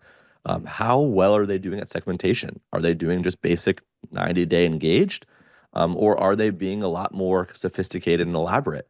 And a pretty easy one. Again, the goal isn't to kind of talk shit on past agencies or other people doing the job, but the goal really is to be like, respectfully, the person doing your account now is doing this. That's not the best practice, or that's not typically what we're doing. So again, don't go smack talk people that you don't know, or if you do know them, don't go smack talk them. but find ways to respectfully call out the things that people are doing and what you do to improve. And again, I think there's a fine line between like giving away in these audits the entire A through Z playbook that you have, or kind of just giving enough so they feel like you know what you're doing, and then you kind of save a little bit of the sauce. You have to find that right balance between giving away the farm and kind of giving away, 50 and 75% of it, and hoping and praying that they choose to work with you. And then you want to also look at kind of the engagement distribution. How much of the segments, how much of the lists are actually active versus inactive, right? A lot of people don't do a great job at trying to re-engage inactive people. So you have a lot of people inactive, which gives you an opportunity to hopefully win back and re-engage some of those folks to, expand the number of people that you actually can hit. And then what are the purchase behavior breakdowns? How frequently are people purchasing? How much are they spending? Are they often buying on discounts? Are they not buying on discounts? So there's a lot that goes into this list, and you really want to be able to break it down so you can understand, like, okay, I think the low-hanging fruit is like, why don't we send more campaigns to this VIP list? They're not receiving enough campaigns. Every time we do it, or every time they get into a flow, they're obviously outperforming kind of the rest of the groups in terms of what they're spending and their frequency. So there's just so much that goes into this. And then a couple of things that we're looking at, right? As kind of mentioned before. So just kind of reiterating. So the percentage of people that have never purchased, right? You might find 50, 60, 70% of someone's list not having ever purchased. So it's like, how do we focus on first-time incentives, first-time buyer incentives, and first-time discounts, first-time offers to get someone to actually buy? When we can get someone to buy from us, the likelihood that we can get them to convert, assuming the product is good or good enough, assuming the marketing post-purchase is there, we're probably 5 times more likely to get someone to buy from us for a second time than we are to get someone to buy from us for the first time. And with that, right, like the goal of great retention marketing is how do we increase and improve that repeat purchase rate? That second, third, fourth, fifth purchase, et cetera, is where we're going to make the most amount of money. Oftentimes, right, you're spending a lot of money top of funnel on Meta, other channels. You're going to want to basically make sure that on that second, third, fourth purchase, you're recouping that investment and then some. And then, right, looking at unengaged versus engaged, I mentioned that briefly before. And then for the sunset policy. So for your sunset unengaged, which is basically the breakup series, trying to get people to, stay on your list, stay active, want to hear from you. What does that look like? Do they even have that set up at all? If they don't, what do you do to be able to improve that? And then on the next one, so for example, so again, some real data points from some recent audits. So for one audit we recently looked at, almost 63% of their list had never purchased, right? So that's a huge opportunity, right? More than half. So it's basically 2/3 of the list that we can go after and try to get to buy. That represents a huge opportunity. On the middle one, so 85% of contacts, they haven't opened an email in 30 days. So there's engagement issues, right? Maybe you're just not sending to these people and they've never even had a chance to open. Maybe your deliverability is shot. Maybe you're just only sending one campaign a month to these unengaged people, which isn't enough. Maybe there's no breakup series set up. There's just so many ways where it's like, that's a huge percentage of your list that you're missing out on. Like, what can we go do to improve that? And then lastly, right, like subscription rate is low, which is showing missed revenue opportunities. Subscription in terms of people actually joining your list, people, getting involved, people actually signing up. So these are huge opportunities that we're finding in these accounts. And when we point these out, oftentimes brands don't even know. And by putting this into contextual data, it's super important. It's eye-opening them for them. And most time, other agencies, other people aren't presenting data this simply and this, informative, that it just shows that you know what you're doing because you're paying attention to the right things. Absolutely, Chase. And that leads us to the next part, which is really the flow and automation review and the things that you need to be looking through when you're going through this. So, obviously there's a lot of flows that you can go through. And here's the 5 that we think about the core assessment, right? You want to go through these core assessment flows and ensure that things are working correctly. So you start off with the welcome sequence effectiveness. And what's interesting about the welcome sequence is that though you as the retention marketer or retention agency are often in charge of the welcome flow, the thing is, what you're really doing is supporting the acquisition channel. So this is really, it's important where you can check out, hey, how is my effectiveness? Am I doing my job and role? Is there someone in the company, either the brand side, is there another agencies that doing, or is it within ourselves? But we're trying to figure out why and where the welcome sequence may or may not be working correctly. Then you want to go through your abandoned checkout and cart performance, right? Those are two very different things. You want to really check out how those are set up. Are they following up? Is the timing well placed? Are we really thinking about it in the right way? And are those set up where they're maximizing and getting through all the places you need to? Then you've got things like browse abandonment. Are those working? That means that your technical setup set up and all that good stuff. Then you're going to dive in even deeper into the post-purchase journey. I think this is where the retention job really kicks in. Remember, the job of a retention agency is one thing: to take your current customers and make them a second time and a third time purchasers, ultimately helping them capture profit. We are supporting the acquisition side with the welcome side, but the real job is done on the post-purchase journey. And so you really want to dive deep into that, really understand what's your strategy, what's their method, how is it working, is the data working, are you getting that second sale, third sale, are you getting people warmed up? And then last but not least on the core assessment is really looking at that win back campaign effectively. I'm talking about sunsets. I'm talking about, are people getting engaged? Or do you have all the right things done to make sure that when someone is no longer engaging or doesn't seem to be in the typical bubble and sales cycle with repeat customer, the further they're getting away from that cycle, are you helping them win them back? And so when you go through, start thinking about the next level of it, is you start going, okay, well, I've got the core down. I've really understood that. Let's go into the advanced stuff. What advanced flow evaluation do you want to look into? So first you want to look into segmentation to the sophistication. Now, this is really funny, but you actually see either over segmentation often or under segmentation often in the flows. And what I'm talking about is those conditional splits. I'm talking about your ability to understand, look, if they're a first time buyer versus a second time buyer versus a third time buyer, etc., that's a simple segmentation you should be always doing. But if you start splitting it down too categorically, too product driven, too sophisticated, if it looks like a crazy Gantt chart of 10, 20 different things, you're probably over segmentation. Remember, one of the things that I tell people is the core of a good flow is that you're working on the 80%. You're not focused on the 100%. There's no way you can do that. It just doesn't work. But you can focus on what 80% of your customers do, want, and need. You want to focus on that. You also want to look at your personalization depth. How much are you applying personalization within? Are you really focused? And is there personalization offerings that you could really have? Are they collecting first party data? Are you utilizing that? Are you thinking about that? Are you asking for more data along it? Then you've got testing. You know, one of the things I always tell marketers often is like, you should be testing everything, every campaign, every send, everything that you should be doing, even if it's small little testing, because you just want to keep collecting data. Make sure that you're thinking about it when you're thinking about it.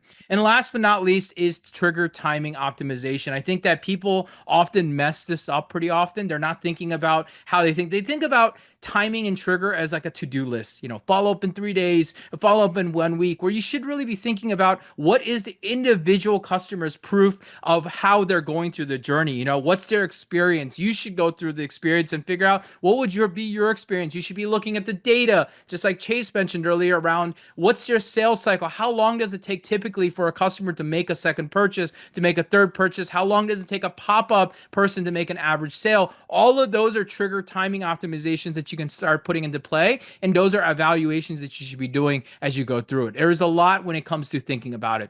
And that gives you some example findings we found. Like things like abandoned checkout shows 36% open, but a 1.49% conversion, falling short of a 2.92% average benchmark. We know the benchmarks, they're there for a reason. You want to use those because it's leverage. Not only does it show you to your client that you're sophisticated and you're thinking about it, but it's also showing you a place where you can aim for. And when you're half the conversion rate, well, there's a problem there, right? Welcome Series 3. Welcome Series is only 3 emails focusing on initial ever missing key brand storytelling opportunities. You could be telling stories. You could be doing social proof. You could be asking questions. There's so much you can be doing. And this is a very simple way to go off and show them that like you really care about what their brand is doing and their brand messaging is doing. But not only that, but how you can incorporate storytelling to help them find more opportunity. And then, of course, one of my favorites that I see, and this is like probably the biggest thing I see in flows, there's literally no differentiation between a new and a repeat customer in abandonment flows, right? When an abandonment flow is happening, just because they've abandoned a browse abandonment, you shouldn't be just sending them, you just left us behind. That is the most lazy way of approaching retention marketing. What you should be doing is, again, tapping into the data, tapping into the segmentation. Hey, if they're a repeat customer, you should be like, hey, welcome back. Great to see you here. You left this in the cart. Here's some other offerings that are tied to that using a product recommendation engine, you should be thinking about how to go one step deeper with it. And that really is a core thing. And saying stuff like this and being able to show a customer that you're identifying these things is going to win them over, because these are really absolutely things that people will really connect with. All right, Chase, continuing on, let's jump over to the campaign side. What you got? Let's do it. And by the way, hopefully this is helpful and hopefully this is making sense so far. But on the campaign side, so again, huge opportunity. People love campaigns. They're pretty easy to do and send. So definitely spend some time kind of understanding how the current brand does campaigns and kind of contrasting that to, how you do campaigns. And I'm sure there's going to be kind of some opportunities here. So campaign calendar structure, if a brand is working with an agency or if they're doing it in-house, they might just be kind of shooting from the hip. They might not have something planned out. So I would focus on building kind of your recommendations in here. We typically at our agency, you could say whatever X, Y, and Z. We plan at least a month out. We're going to ask you for approvals. Here's how we structure it. That way we can get campaigns out that look really good without errors, et cetera. So I think simultaneously walking through what they're doing well and what they could be improving and kind of how you handle things at your own agency is super helpful, so they can kind of see your process, the whole seeing is believing type thing. And then with that too, again, we talked about the segmentation a little bit before, but kind of how in the campaigns are segmenting it, or if they're not at all. The testing methodology, again, a lot of brands will either test and then they never review their test, or they're just not testing at all. So make sure that you have a test on every single email if possible. Make sure that you're reviewing and analyzing the tests after they happen. I would jot them down within your kind of platform for management of that client. So for us, whether it's like a Notion or a ClickUp or Asana, however you're managing each client, you should have a section within each specific client's thing of, we tested a serious subject line 5 times and versus a funny one, and the serious one 4 out of 5 times, or whatever that looks like. Jotting down kind of notes, that way it's like, all right, when you're going to go test and build things out, you now already have a framework for the specific client that you've proven to work. Testing send times, testing offers, all of these types of things.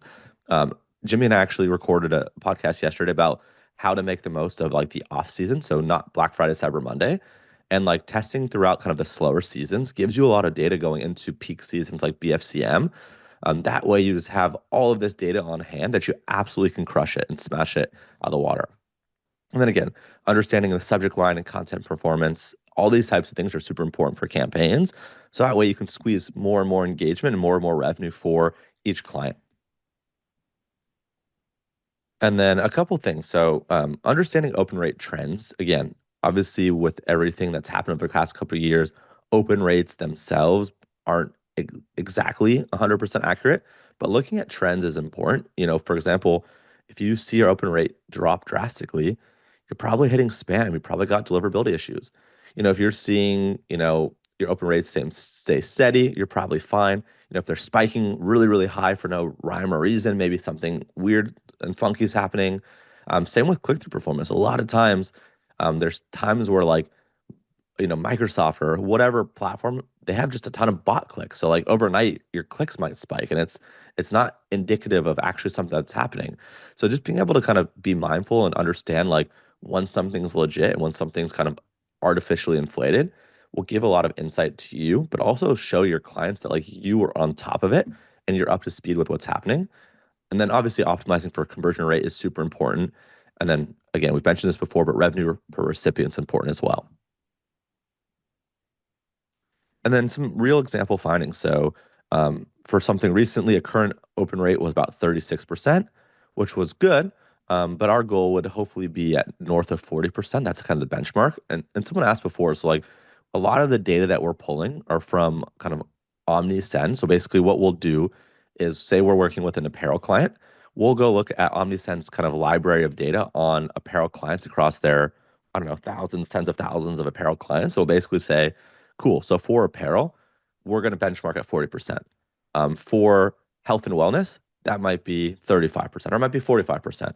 So really looking at kind of e-commerce as a whole, but then being more granular and looking at specific benchmark data to your industry is really important. Even things like your geography, maybe breaking it down by apparel brands in the US or apparel brands in Europe, et cetera. And then looking at click rates, same type of thing. If someone's at 0.36%, maybe the benchmark for that industry could be 4%. Maybe that we're looking at here some kind of automation or flow type thing. And then place order rate as well. So if the place order rate is well below average, what can we do to improve conversions, right? Maybe better offers, maybe better segmentation, maybe more relevant, more kind of urgency driven copy, right? There's a million one things that you could do. So identifying kind of the thing that's wrong allows you to reverse engineer then how do you solve for that thing.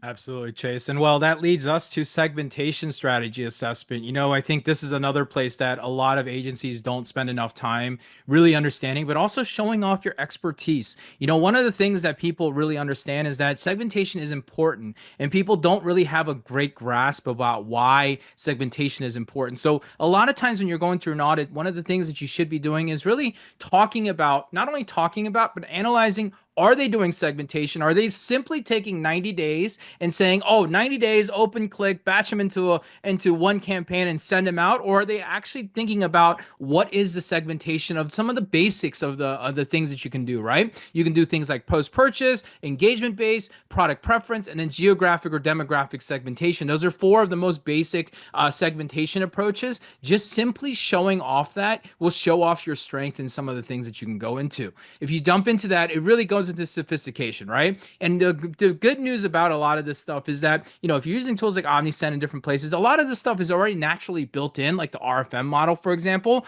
RFM being recency, frequency, monetary. It's an old adage. It's been around since, it's how I learned email marketing in 2008, guys. And so RFM, for example, is something that people don't understand. Recency, how long has it been since they've purchased? How long has it been since they've opted in? Frequency is how long has it been since they've visited your site versus how long has it been since they've made their last purchase. And monetary is how much have they spent or how long or what have they added to their cart or value of that cart, right? All of those are real big data points that you can use today to drive sophistication around your segmentation. Then you get into the intermediate where you're using RFM and engagement and preferences. You're going beyond the rule-based segmentation and starting to use the actual data that's within the platform that they've collected. If you're using something like Omnisend, for example, you will be able to look at their recent engagement and they come to your page, what kind of preferences they have, what kind of first party data you have. That's also important. And then you go into the advanced levels. And I like to think about this as step 1, 2, 3. And when I'm talking to a lot of clients, oftentimes when I'm talking to clients, I'm saying, hey,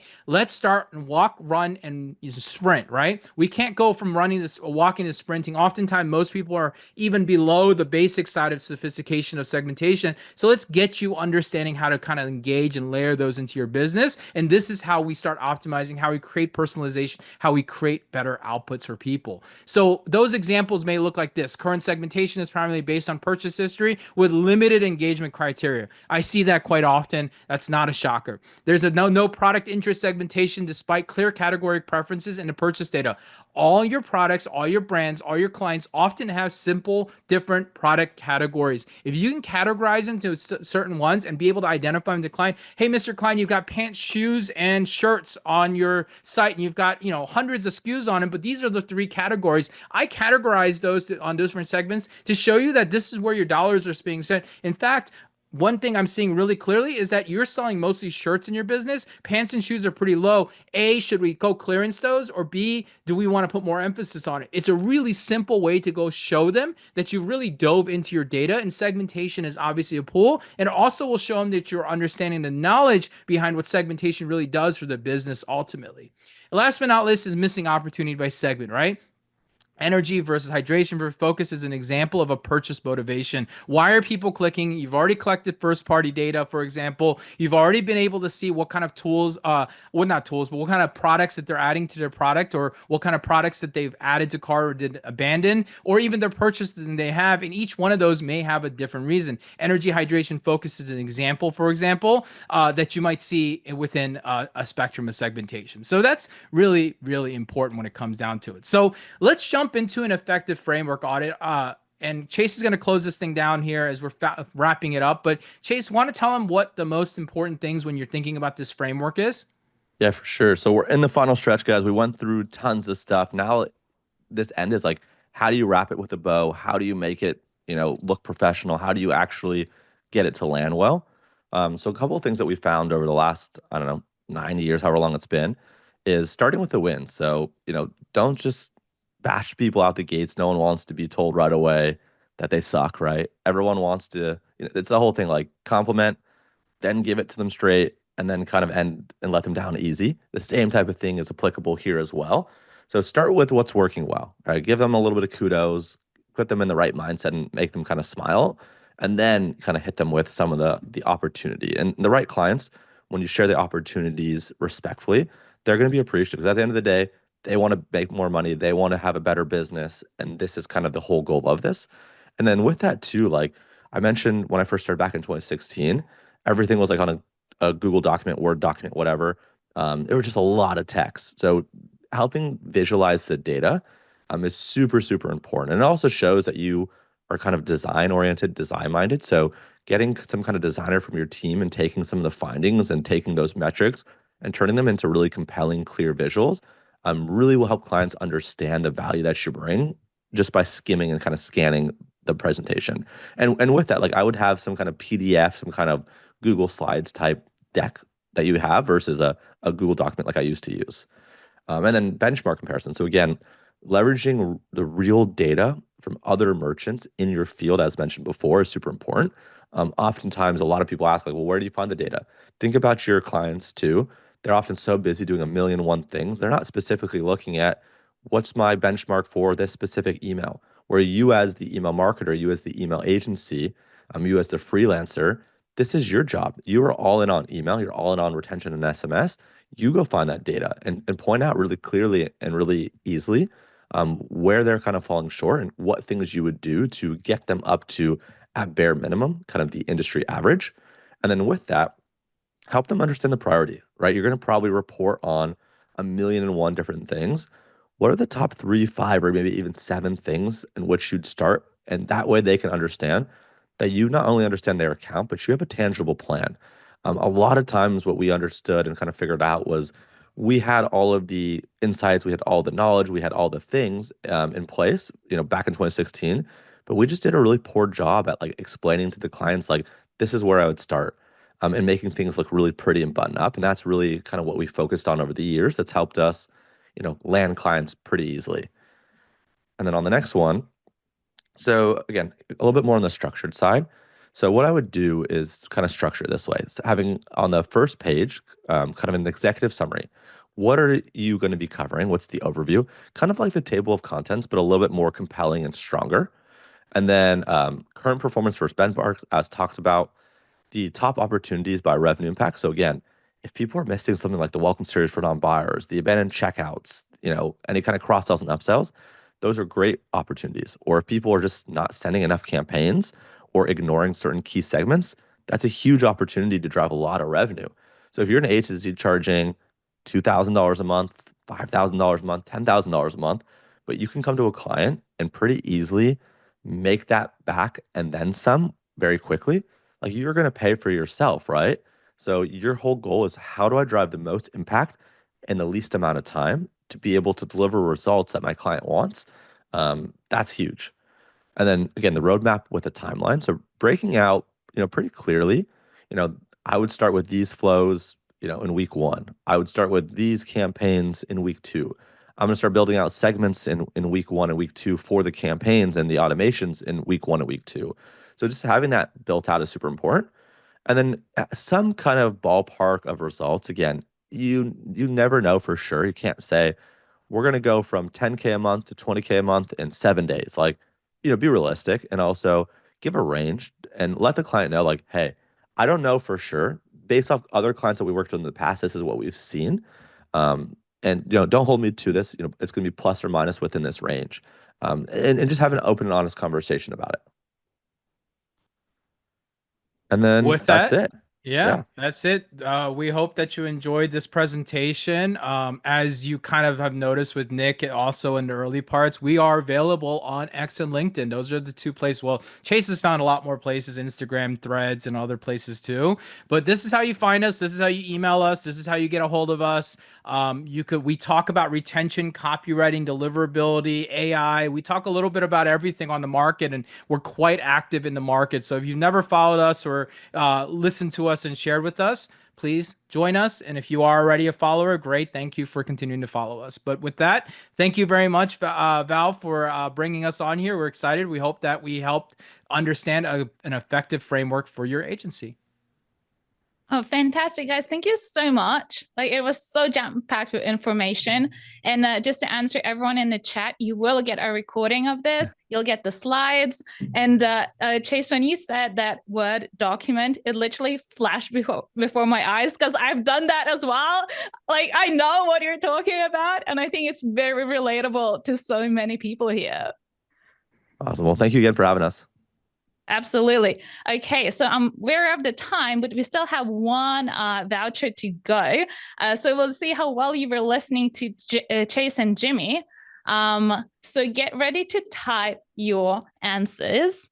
And the question to get a $100 Amazon voucher is, what should you start your client presentation with?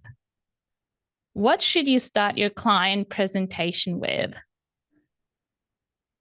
Amazing. I can see so many correct answers. I'm glad you listened, and I will let Ira to get the first person who responded correctly. And now our final speaker, I'm very excited to introduce Jesse. Jesse, coming up. Thank you. And Chase and Jimmy, that was awesome. Just as a note on that, and then I'll get my deck up. Audits are so important and so great. Like, we had a big brand where we took a look, and it's a brand you'd know the name of and you assume it works, and 40% of their names didn't pass through from their web opt-in because there's a messed up integration. So the takeaway is what Chase and Jimmy talk about, we see every day in practice. Highly recommend starting with an audit, and also just builds trust. And you can bring them actual results to go from there. So that was super valuable. Thanks, guys. I'm going to share my screen. So the framing for this is, I think there's a lot of agency owners, probably similar to where I'm at, where we're less mature of an agency. I think there was great insights from Nick, Jimmy, Chase on all of that. But for framing, I have run my agency almost as a freelance business for 4 or 5 years, and then I left my full-time job about a year ago at a bank doing stuff and running this on the side. And since then, we're pacing at low 7 figures. Vast majority of it is profit because we have no W-2 employees right now. It's 1099s plus the use of other tools. So I want to and there's no turnover because we don't have external staff. And obviously that's going to change as we scale. But the number one question I get asked from other agency owners is, how can you scale and make it efficient without going insane, especially if you don't have other W-2 employees on your payroll? So that's what I hope to go through here. If you have any questions, please put it in the chat. And I'm happy to go through it. But essentially, the key point, and there's so many platforms that you could be using, so many ESPs, so many attribution tools, so many marketing tools, so many AI tools to help be more efficient. So our process is, what is the way to do it in the most sustainable way where you can grow your business, grow your services, grow your revenue, grow your profit without losing your mind? So that's the broad frame. We want to try and bring everything together from the great sessions we've had with everyone else. So the core takeaway here is when and why to expand partners. So you have Omnisend, you have Klaviyo, you have Attentive, you have a million different platforms. How do you pick where to go and what version to go with? And the initial thing before we go into anything is, where do your clients currently sit? So you meet a new client, you don't need to immediately, the second they join, say, hey, you're on this, that's broken. Let's move you off. I think that's a terrible way to build rapport. The opportunity there is you evaluate the needs and the capabilities that they're on. You do the audit like Jimmy and Chase talked about. And then once you've settled in and gained trust with them, you can migrate to a trusted partner. So whether that's an Omnisend or whoever that person is, I would be careful on the way you do it. So you provide value and then you can transition them off.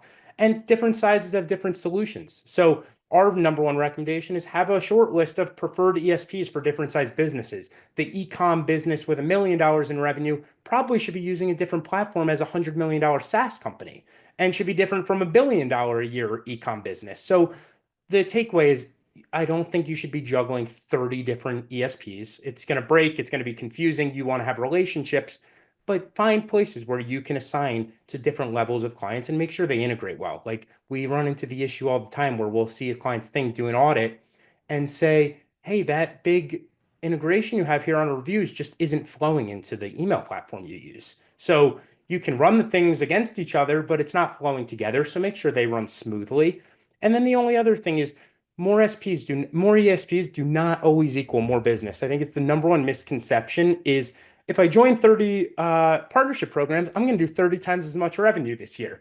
If that doesn't, in practice, I don't think that applies. Rather, we would recommend developing rapport with ESPs you already use. So if you're on this, there's probably a good opportunity to connect with the team at Omnisend and chat with them. If you're on any other platform, if you already have clients sitting on platform, from my experience, most partnership programs will talk to you because they want to develop more people who are already working with people on platform and look for opportunities to work with them, to like look for lead opportunities, look for co-marketing opportunities, look for places where you can provide value. And a lot of times they're all ears on bringing strong new growing agencies to the platform as well.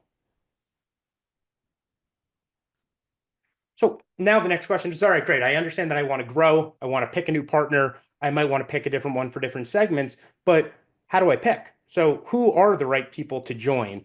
And at its simplest, and we can get hyper tactical, and maybe there's a separate webinar for all of this, but at an ultra high level, and at the interest of time and the amount of value that has been prior, my general advice is look for ESPs that want to work with you. There's some that don't, but I think there's a lot that really do and have a ton of product updates that are giving you feedback on your clients and are proactively reaching out on, hey, we saw you're doing this with a client. This might be an interesting way to look at it. They have new reports. They'll give you leads. They'll partner in your success. And most importantly, all of that's cool, but it's all moot if the product's not good. Because if it's not a robust product that has a future roadmap on stuff that your clients and you think need to be done, you don't want to be going up on a platform that's sinking. So look for things that are growing at the same rate as you are so that you know that there's an opportunity there and there's real investment to be able to scale it. And then the other thing, make sure there's good customer support.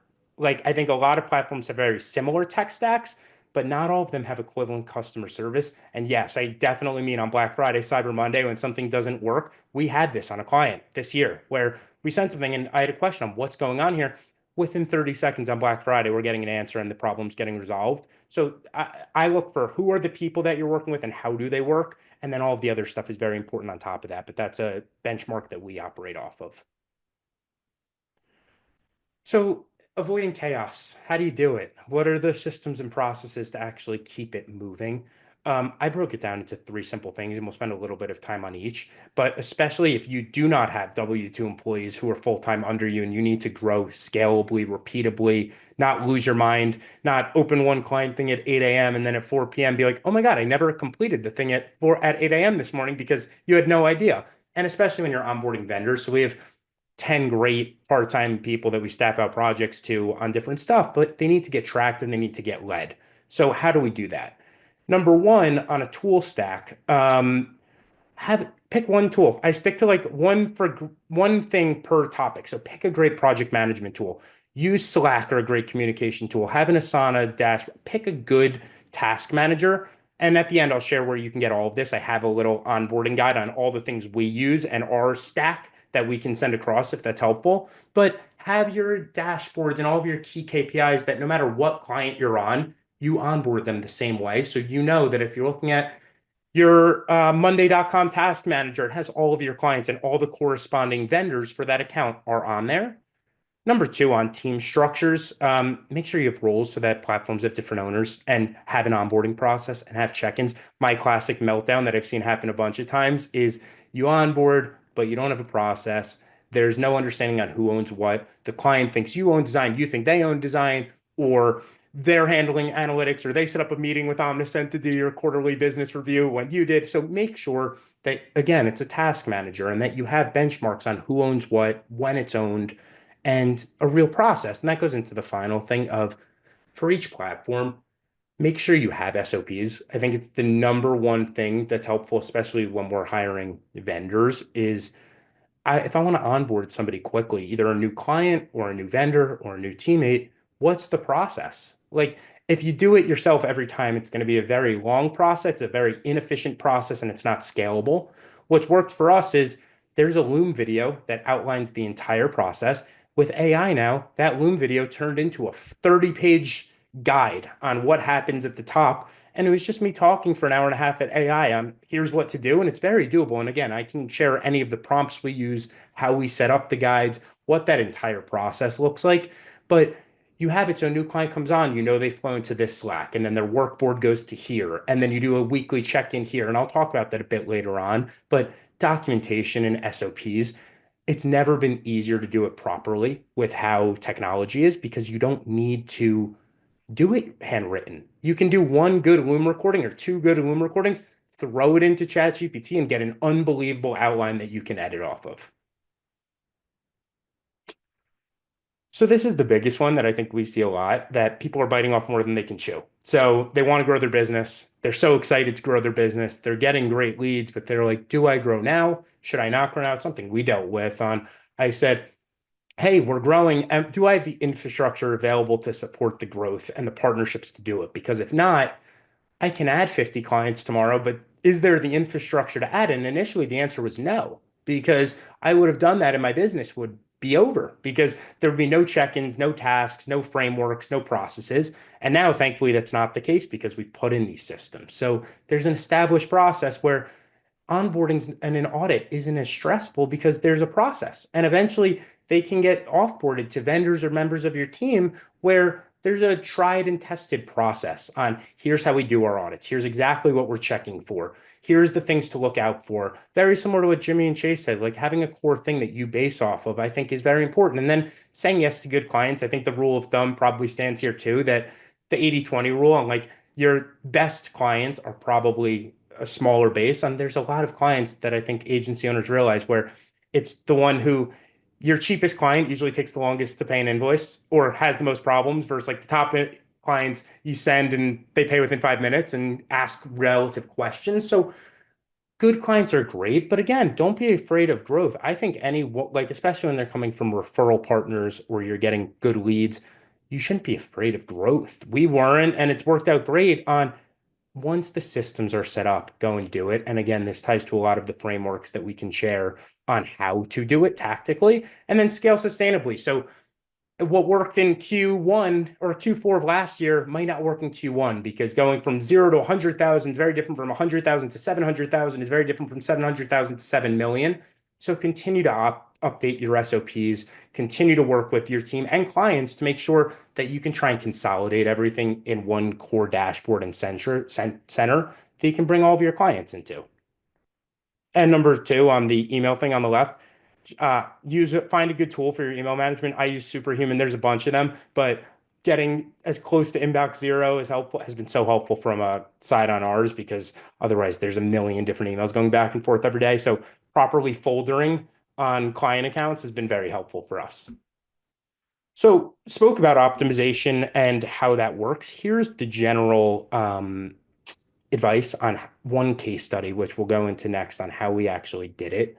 But on the optimization, on communication previously, for an example client, we were running through emails only. So we would go back and forth. We'd have a process on what's releasing this week and how do we want to do email, or we want to do retention and a Facebook offer. What's we doing here? Now everything stood up in Slack. We have calls as needed where there's stuff, and we have a stand-up. There's a daily stand-up if something important is happening on that client account so that there's communication and contact. I think that's a huge thing that a lot of agencies I've seen have slipped on is just constant contact with your clients. Like, for example, if you have a bunch of clients that are e-commerce or importing goods from Asia or anywhere in the interim, half of my day yesterday was spent just doing outbound proactive reach outs to clients on how are tariffs impacting your business? Can we help? Should we try and front sell anything that you think? So add those in. Be hyper. I've realized you can't be too communicative with clients, but you can not do it enough. I've never seen an agency get fired for calling too many times and making sure that the brand knew that they were being helpful. But I have seen agencies get fired because they set it and forget it. So, and it could be phone calls, it could be Zoom, it could be Slack. Just a, hey, what's up, guys? Here's a thought on X has been super helpful for my business. On design and workflows, this has been really helpful, especially as we've grown outside of just email and into more of just a broad retention firm. On performance, it used to, using design as one example, we'd have a designer send stuff to the client would come back to us, we'd go back to the client would go back to us, then they'd want to manage design internally, and it would be a never-ending loop where nothing would get done.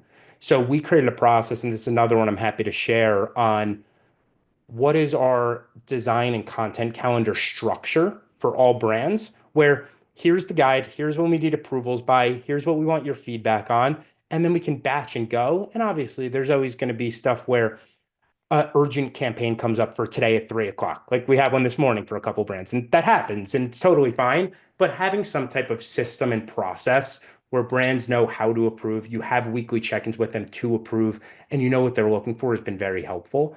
And then similarly on analytics, it used to be ad hoc calls and check-ins when problems happen. So we'd get like a panicked call, like, oh my God, we don't think this is delivering, or this is happening here, or we have this urgent release, we need to do it now.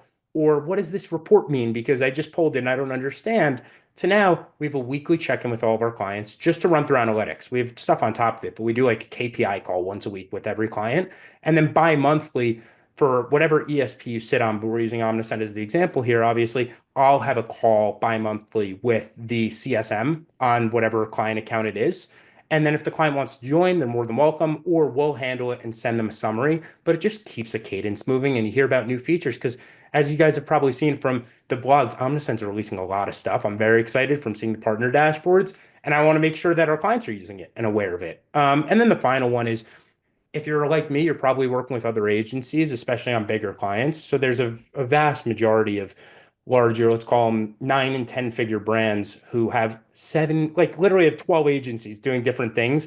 And it used to be where there was no communication. So we'd be running something on an email, SMS, and Facebook standpoint. The Google pay-per-click guy was running his own campaign. The affiliate team was running their own thing. Web design was happening, which was taking down one of our landing pages. But nobody knew and there was no connection, which was harmful to the business because their stuff wasn't unified. Like if you're going to spend the money to do this, you're going to want to make sure it's happening. And then number two, it's hard for our business to staff things because it was conflicting messages. We'd be running one campaign on us, Facebook's running another, and we have no idea what's truly happening. So our rule of thumb is just a shared Slack channel for a client with all of the vendors and agencies that are working unified. Not that you need to be active in it every day, but at least you understand when we're sending a campaign on something or we have our week calendar, we share it with the other agencies so that they're aware to use it and they can go and work off of it, and vendors that are on the account. So that's a recommendation there. And then I wanted to do one quick case study on what this all led to in real dollars, real practice with a real brand. And we're actually going to do another webinar on this. I think it's in 2 weeks. Maybe somebody from the Omnisend team can put in the chat when the actual case study is. But we're doing a case study describing we took a brand who had no consistent, repeatable process to scale their list using the exact systems I just talked about on scaling with them. They had multiple agencies, but there was no internal systems or dashboarding, and they didn't have workflows or processes to build a design and content roadmap on a moving forward basis. And they had about, I think they did $30,000 in email revenue when we took over the account, and they had, I think, they had maybe 10,000 email subscribers. It's in the case study, whatever the true amount is, and it scaled. So now they have 145,000 email subscribers. The account's growing 55% a year on revenue. They do about $1.5 million on email, and it's growing and it's scaled properly. And we've now duplicated that with dozens of clients because we followed that same process. So I can share any of that processes that we use if helpful. And then really, I would highly recommend for either you or anybody who's interested, we're doing another one of these with Omnisend in literally 2 weeks. And the one other thing I would love to add on this is, I know I spoke about AI earlier, and there's a big difference between driving with AI, which is like, why are you doing work and using AI to double check and generate data. We use it for the latter, and I think it's a no-brainer for any agency owner. On our rule of thumb is no email can go out until 2 people and 1 AI have checked it, just for grammar, spelling, design, and you create custom prompts and it follows it. Or alternatively, we use it a lot for data downloads. So very similar to what Nick spoke about earlier on tracking analytics and attribution, Jimmy and Chase, is I want to understand what the data means. And I can obviously go into my dashboard, see it from a very tactical view, X dollar return on these types of campaigns. But what we love doing is literally downloading our export data on all of our campaigns, throwing in our subject lines, and going very deep in the weeds on AI. And I can share these prompts as well on, based off of the data and to the corresponding audiences, what am I not understanding about subject lines that are performing best or design? The takeaways we've seen from it are so insane that I would have never realized, that have driven millions of dollars in lift for brands, simply because it recognized that putting a ... on certain camp vendors and their subject was crushing it versus the period versus an exclamation mark, or ones where we led with an offer header versus an offer footer had a certain impact, or certain segments responded to different times. I just use it as a second brain on it, downloads the amount of info at a much quicker clip. So I would highly recommend using that. And overall, like, here's the key takeaways on audit before expanding. Like, before you bring a client and say, we're going to go chase a new vendor, make sure you understand what they're doing and gain some trust. Limit your preferred ESPs. So make sure you're working with, you have a strategic shortlist. Give your 1 or 2 per segment that you know you have a great relationship and you can call somebody from the ESP and say, hey, we have a problem, or hey, can you help migration for this client? Set up SOPs and checklists. So make sure you have an operational machine that can scale. And then the biggest one here, vet partners thoroughly. Like, the massive part of our business is trust and reputation and what your performance is. So make sure that you don't take somebody off of a platform to bring them to an ESP or another vendor that sucks, because it's the easiest way to, without you doing any poor form on your work, you're ruining your reputation and their trust in you. So make sure that they're actually going to grow with you and then grow with confidence. So if you have the system staffing models in place, scaling doesn't have to be scary, whether you have 80 employees and you have a bunch of W-2s ready to go do it, or you have 10 vendors. It's less about the quantity in my head, and it's more about, do you have the process that can scale up? And then optimize with tools. Like I said, I think in the age of AI where we are now, there's never been a better time to be able to run systems and processes through it and triple check everything. So use those. And then finally, I like Q&A. You're more than welcome. A couple of things. If you want, I'll come up with an onboarding guide similar to everything I just spoke about. If you just go to our website and go to the bottom and put your email in, I'll send a follow-up email on anybody who came in here and share it. And then if we can help with anything, you're more than welcome to email me. It's just jesse@vibermedia.com if there was anything that was interesting on here that you have questions about. And I hope to see you all on that secondary webinar on the actual brand side case study, and maybe there will be some interesting takeaways there. Jesse, thank you so much. We shared the link in the chat for the registration, so make sure everyone to click it and register. You will also receive a recording of it if you can't make it. And you will receive the recording and all the slides in our follow-up email as well.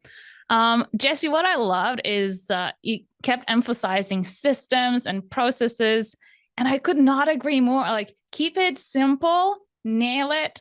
Do not rush, because everyone's going to be selling you. Everyone's going to be telling you, you need this and you need this and you need this. But getting the basics right, like, just do that first and you'll see like the results immediately. Totally. And I think it's the thing where it's painful in the moment. Like, nobody wants to sit down for a day or a week and actually create processes, because it sucks. Like, it's not a fun one. Like, especially if you're a marketer or an agency owner, you're in this probably because you're creative and fun. Like, you don't want to spend 12 hours configuring Zapier and then Slack and then Asana and a million things, but it pays such dividends. We've realized over time. Like, sit down, find a weekend, crank it out, and it will forever be useful, because it'll be useful today and it'll be useful in 3 months and 3 years as you grow. You'll have everything documented. Absolutely. A pro tip from me is, whenever you get like an app or whatever tool you're going to be using, they have onboarding processes. You can ask for a demo. So use those expertise of those people and like make it work for you. Leverage it for you. Be like, I'm this business. I have these goals. How can I utilize your tools? And trust me, most of them will respond to you immediately. And you will learn so many hacks. You'll be amazed. Totally agree. And same thing with platforms. Like, if you come over to Omnisend or you come over to any platform, any good one is going to have a great support team that will walk you through your client's migration, your agency migration. Like, you don't need to do it alone. There's pretty much support everywhere you can turn. So take advantage of it. That's a good point, that if you sign up and you ask for onboarding, or like if they offer it to you immediately, that's a good sign. That's a trustworthy company to give them a shot. Totally. But thank you again for having me. I hope you all found value in this, and definitely feel free to reach out on LinkedIn, X, or our website, and I'll definitely keep you in the loop on any of our findings from this. Fantastic. Thank you, Jesse, so much. I have one last question for the audience to win a $100 Amazon voucher. So get ready to type. And the question is, to avoid chaos, you need a good tool stack. You need clear team structure. And what was the third component to avoid chaos? John, well done. That was quick. I bet you're happy that you stayed till the end. Ira's going to be in touch and ask for your information. Everyone, thank you so much for joining us today. Speakers, thank you so much. Nick, Sydney, Jimmy, Chase, and Jesse, thank you so much for being here and giving your time. That was packed with value.